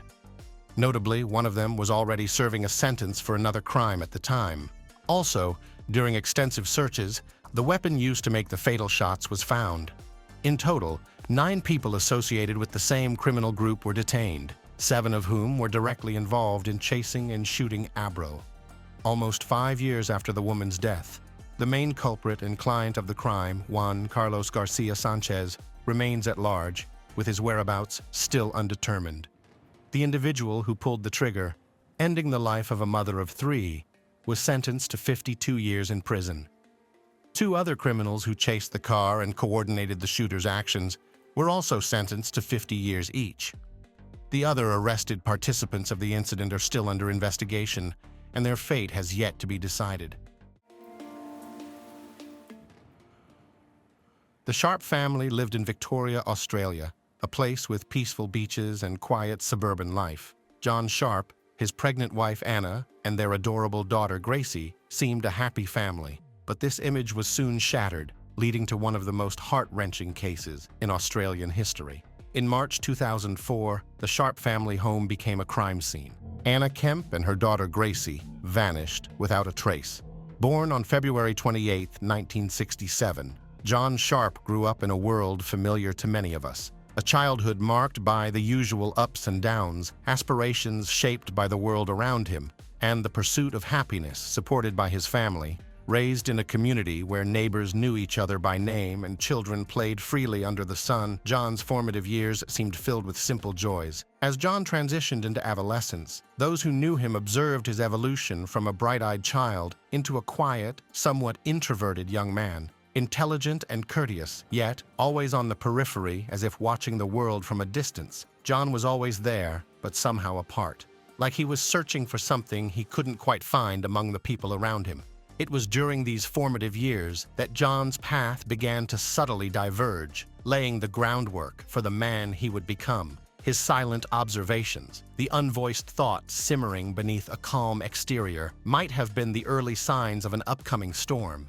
Anna Kemp, coming from New Zealand, brought with her the promise of new beginnings when she arrived in Australia. Her infectious smile and love of life touched the hearts of those around her, including John Sharp's. They met at the Commonwealth Bank of Australia, where they both worked. Anna was 4 years John's senior. Laughter shared over coffee and long walks along the beach culminated in their wedding day. Anna's spirit was a stark contrast to John's quiet introspection. Yet their paths were destined to intertwine, igniting a tragic sequence of events. Maybe it was the allure of opposites attracting that drew them together, or perhaps something deeper, a shared longing for connection, for being understood. They married in October 1994 and lived in various places around the Mornington Peninsula area of South Melbourne.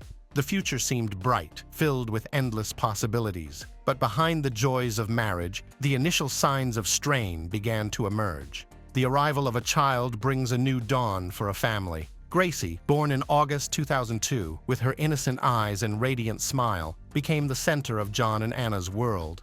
Yet the joy of parenthood also brought new challenges, casting long shadows on their peaceful family life. Every home holds its secrets, its private sorrows and silent battles. For John and Anna, the dream of a happy family life in the suburbs of the Mornington Peninsula soon faced trials that tested their bond. Gracie was diagnosed with hip dysplasia, requiring a corrective orthopedic harness and causing her endless discomfort. Her early months were marked by relentless crying and sleepless nights, a situation that tested her parents to their limits. Once the harness was removed, problems with eating began, and her sleep issues persisted. Anna sought professional help for these challenges. The family relocated one last time to a residence on Prince Street in Mornington, a quiet coastal town about 35 miles south of Melbourne. This place would tragically become the final setting for Anna and Gracie. In November 2003, Anna became pregnant with their second child. Gracie was just 15 months old. Anna was very excited. She was a loving mother, and Gracie was what she was living for. She'd always wanted more than one child because she never wanted her daughter to be on her own, so that when she and her husband were no longer there,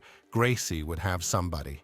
The facade of family harmony lasted until March 21, 2004, at a nephew's birthday celebration, the last time when Anna was seen alive. Guests saw no signs of discord between Anna and her caring husband John. The next day, Anna dropped Gracie off at daycare and arranged to catch up with a friend. Her final contact with someone outside her marriage occurred the day after, during a call to her private health insurance company, where she discussed extending their health cover to include their expected child. Then John called Anna's friends to tell them she had left with another man and had left Gracie with him. He reached out to Anna's mother, claiming she had abandoned him for another man, and he was unaware of her whereabouts, though he anticipated she would return for their daughter within the week. He kept bringing Gracie to her daycare, telling the staff that he and his wife had parted ways, which meant Gracie wouldn't be coming back to the daycare. Anna's family received emails from Anna, and her mother received a bouquet of flowers from her daughter, but no phone call. The initial shock and confusion of Anna's friends and family quickly turned to worry. How could a devoted mother and her child simply disappear without a word? By May 2004, Sharp, engaging with the media, painted a picture of a man tormented by his family's disappearance. He said to the local paper, "Anyone that knows me knows I gave 100% for my daughter and my marriage." In a public plea, Sharp, holding a photo of Gracie, professed enduring love for Anna, saying, "Anna, our marriage may be over, but I still love you, and you are the mother of our beautiful daughter Gracie, whom we both adore more than anyone else." He claimed he had spoken to Anna a week earlier and that she had left him for another man. He asked anyone with information to come forward. He said, "My biggest fear is being denied a part of Gracie's future." His demeanor and statements, however, seemed odd and struck a discordant note, inviting scrutiny over his narrative's authenticity. Despite proclaiming their marital dissolution, an inconsistency highlighted by his premature use of the past tense when speaking about his family, a detail that did not escape police notice. Behind the scenes, law enforcement began to peel back the layers of John Sharp's carefully constructed narrative. Each unanswered question pointed to a darker reality. What secrets lay buried within the Sharp family?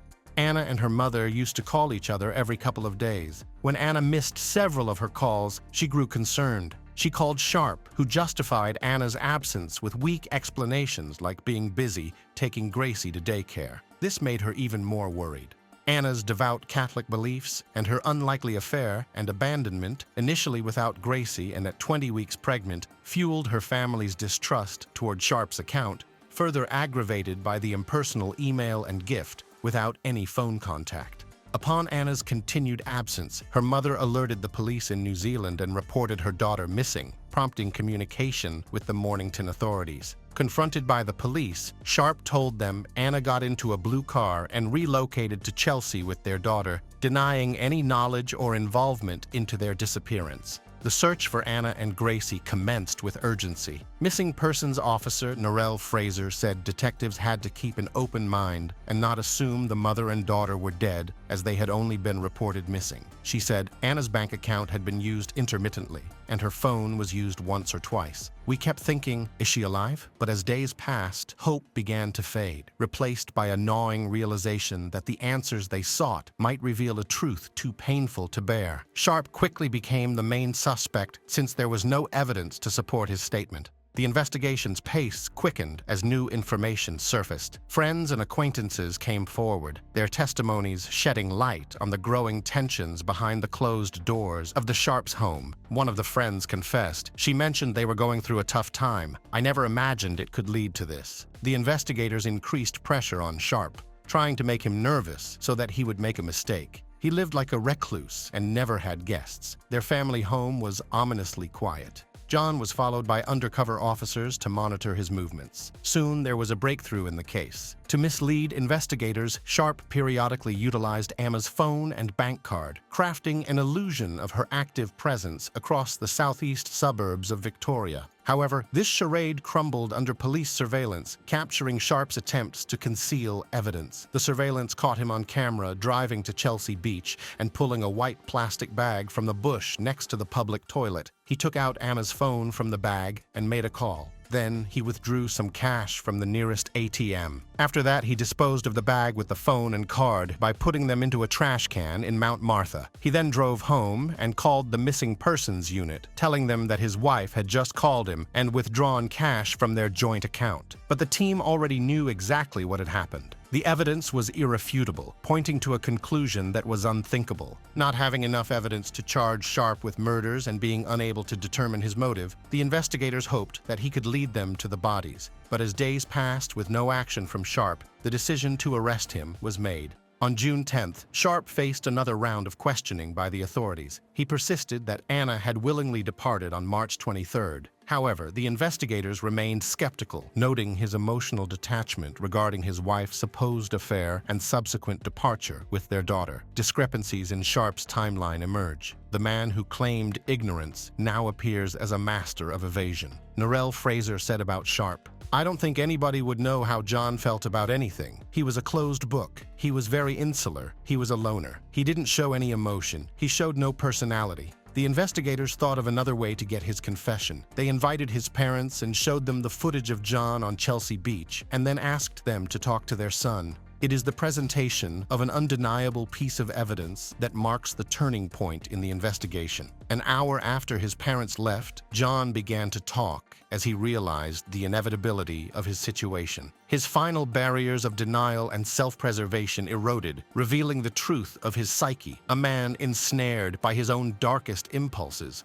What turned his heart so cold that he became a stranger even to those who thought they knew him best? Sometimes the greatest dangers lurk in the places we expect the least. Sharp's confession laid bare the reality of what transpired within the walls of the Sharp home. He told police he had fantasies of murdering his wife for several months before ultimately killing her. Adjusting to life with a baby, sleepless nights, financial pressures, and the routine of daily life added layers of complexity, pushing the family to a breaking point. Sharp explained that he killed Anna because she was controlling and moody and was getting on his nerves. Their marriage was unhappy. Sharp perceived his wife's assertive personality as undermining his masculinity. He stated Anna used to wear the pants in the family. Sharp told the investigators that Anna's pregnancy was a surprise to him. He didn't want another child and viewed the new pregnancy as an additional burden, harboring resentment towards Anna and their unborn child in silence instead of voicing his concerns. He even questioned if it was his child at all. John was self-employed as a conveyancer. The financial responsibility of a growing family overwhelmed him. He seemed withdrawn. Anna was trying to bridge the growing distance between them. But as she reached out, John's retreat into himself became more pronounced. With each passing day, John became more distant, a prisoner of his own mind, ensnared by thoughts he could not share and feelings he could not express. Anna fought to keep her family together, unaware of the darkness taking hold of her husband's heart. The chasm between John, isolated in his thoughts, and Anna, attending to the needs of their home and children, widened, filled with unsaid words and unacknowledged fears. Anna found herself facing a wall of silence, her efforts met with indifference, or worse, hostility. Sharp made an unexpected and ominous purchase in early 2003, a high-powered spear gun from a Sport Philip Marine in Mornington, an interest he had never before expressed. This marked the beginning of a dark and tragic chapter. Sharp dedicated countless hours to mastering the spear gun in their backyard, familiarizing himself with its mechanics. In the days that followed, a domestic dispute escalated into an unimaginable horror. Gerald Kemp, Anna's brother, told reporters that in February 2004, Anna had an ultrasound to determine their baby's gender, but Sharp did not even bother going to the doctor's appointment with her. Upon her return, she anticipated her husband's eagerness to learn about the baby's gender, only to find he showed no interest and didn't even ask her. Distressed by his apathy, Anna confronted Sharp, warning him that if he continued to be indifferent to their daughter and unborn child, she was going to leave him. They went to bed at around 9 or 10 p.m. Anna quickly fell asleep, while John stayed awake, consumed by their argument and the overall dissatisfaction with their marriage. Eventually, he stepped out to the backyard garage, retrieving the spear gun that he didn't use outside of his target practice sessions. In a chilling sequence of events, Sharp crept back into the room where Anna was sleeping peacefully, coldly aiming a charged spear gun at her while their 20-month-old daughter lay asleep in her bed. The first shot did not end her life as she was still breathing, and with a grim resolve, he reloaded and fired again, this time fatally wounding Anna and the unborn child she carried. Afterward, he covered her with towels and retreated to sleep the rest of the night on the sofa downstairs. The next morning, Sharp tried to remove the spears, but managed to remove only the shafts. Completing this grim task, he then dropped off Gracie at her daycare, later turning away a TV antenna technician booked by Anna with the excuse of Anna's absence, her body still in the bedroom. Under the cover of night, he buried Anna in a hastily dug shallow grave in the garden. Officer Fraser said, "It's almost difficult to describe, but to hear a man talk about murdering his wife who was 3 months pregnant, that was hard enough. but he said it with no emotion whatsoever. She compared his confession to saying what he'd had for breakfast that morning. In the days that followed, Sharp took Gracie and revisited the marine supply store for another spear. He said, "I was thinking of taking care of Gracie by myself, and just amongst all this madness, that's when I lost the plot." When asked why he killed Gracie, he said, "I don't really know," and called it irrational madness. Sharp told the police, "You know what you're doing is sort of insane, but there's just this weird part of you that's almost unstoppable or something. You're almost like on automatic pilot sort of thing. I can't really remember much of what I thought of anything, just apart from the sort of crazy sensation. It was totally emotional." He said that for the next 4 days, voices in his head debated Gracie's fate. A few days after the murder, he started thinking Gracie needed to be with her mum. "It was sort of in and out of my head all week. I could hear things going through my head, the voices saying, 'You can't do it, you can do it, you've got to do it.' Every option was coming up." On March 27th, after putting Gracie into her cot, Sharp drank a few glasses of whiskey and cola, confessing that he did this to numb his senses for what he was about to do. Then he went to the garage. Armed once again with the spear gun, he inflicted unimaginable terror on Gracie, who endured multiple shots before her tragic death at her father's hands. Same as Anna, Gracie didn't die at once. After the 4th shot, she was dead. The next morning, Sharp returned to Gracie's bedroom. He could not bear looking at her, so he had to hold a towel in front of his face. Then he removed the bolts. Concluding his macabre errands, Sharp acquired a chainsaw at a local Bunnings Warehouse hardware store in Frankston. He unearthed Anna's remains from their garden. He then disposed of Emma's and Gracie's bodies in garbage bags at the Mornington Refuse Transfer Station. He also discarded the spear gun, the chainsaw, and Gracie's clothes and toys. "I have a bootload of hard waste," he told the attendant. Officer Fraser said, "This is his wife that's pregnant. I kept thinking what was coming next. And then he told us about little Gracie. It's the most difficult interview I have ever listened to. I remember at one stage there was a break in the interview. I went to the ladies' toilets and I just put my head in my hands. I couldn't listen." Sharp then called Anna's friends and family with a fabricated story of her affair. Her friends said that immediately alarm bells rang and her hairs on the back of her neck stood up because there was no way Anna would leave Gracie behind. Following the murder of his daughter, he made a second call to his mother-in-law, telling her that Gracie was now with Anna in a bigger and better place. At his residence, Sharp crafted an email from Anna to her family in New Zealand to convince them she was fine. The messages didn't sound like her daughter had written them. Sharp used Anna's email account to contact her brother as well. In the email, he claimed she had departed with another man with whom she was expecting a child. One of the emails read, "Please respect and understand my wish for privacy and take comfort in the fact that I'm about to enjoy life like I have never before." This act only intensified the mystery surrounding Anna's prolonged silence. The family filed a missing person report on Anna. The interview uncovered that he had jotted down notes for his cover story. While analyzing Sharp's TV appearances, body language expert Dr. Cliff Lamsley said that this was a poor attempt at portraying concern and sadness. He was juggling his eyebrows, contorting his face, and using a tissue as a prop, though there was no moisture on his nose, no tears on his face. It's a convincing tactic that we rarely see with truth-tellers. The family told the police some disturbing facts. They believed Sharp's motive for murdering Anna was her discovery of Gracie's abuse by her husband.